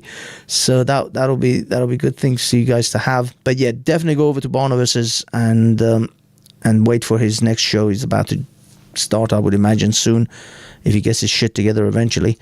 And for me, I am going to go and take a giant dump. To be honest with you, that's literally what I'm planning to do. I've been holding this for like 3 hours, and it's going to hurt. So you can take that away with you and have that on inside of you. Just keep that with you. Okay, that's it. I'm gonna play some fucking song. End this shit. What am I gonna play? Pick something from Children of the Sun. Yeah. Okay, guys. These music that I'm playing are from the album Children of the Sun, the band Willow Wolf, our own resident or ex-resident favorite police officer, Mr. Steve Barnes of Speaker's Corners police officer. And now he's retired and he does these types of music. So if you're into your druid music, hippie druid music, if you're into it, go check out Bandcamp and check out Willow Wolf. And I bid you all a good evening. Have yourselves a wonderful night. Like and subscribe on your way out. And yeah, catch you guys hopefully this weekend. Over on Half-As Reflex, I'll be doing some live shows. Minimum Sunday, probably one tomorrow as well, depending on what's going on. Peace.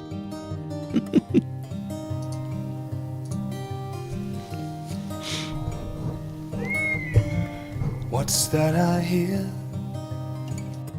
I hear the sound of a distant voice coming from afar. What's that I hear? I hear the sound of the old ways calling from a buzzard way up high. I hear the cry of freedom through the clouds here below. I hear the sound of silence from a home that I know. And I hear the reason why I can fly under the blue sky.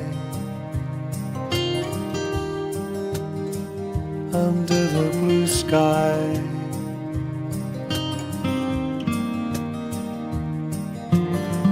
What's that I see? I see the sun of the early morning with the promise of the day. What's that I see? I see the old ways there before me as I float on a breeze. I see the light that guides me as time passes by. I see the shades and colors as I soar way up high. And now I see the reasons why I can fly under the blue sky. Under the blue sky.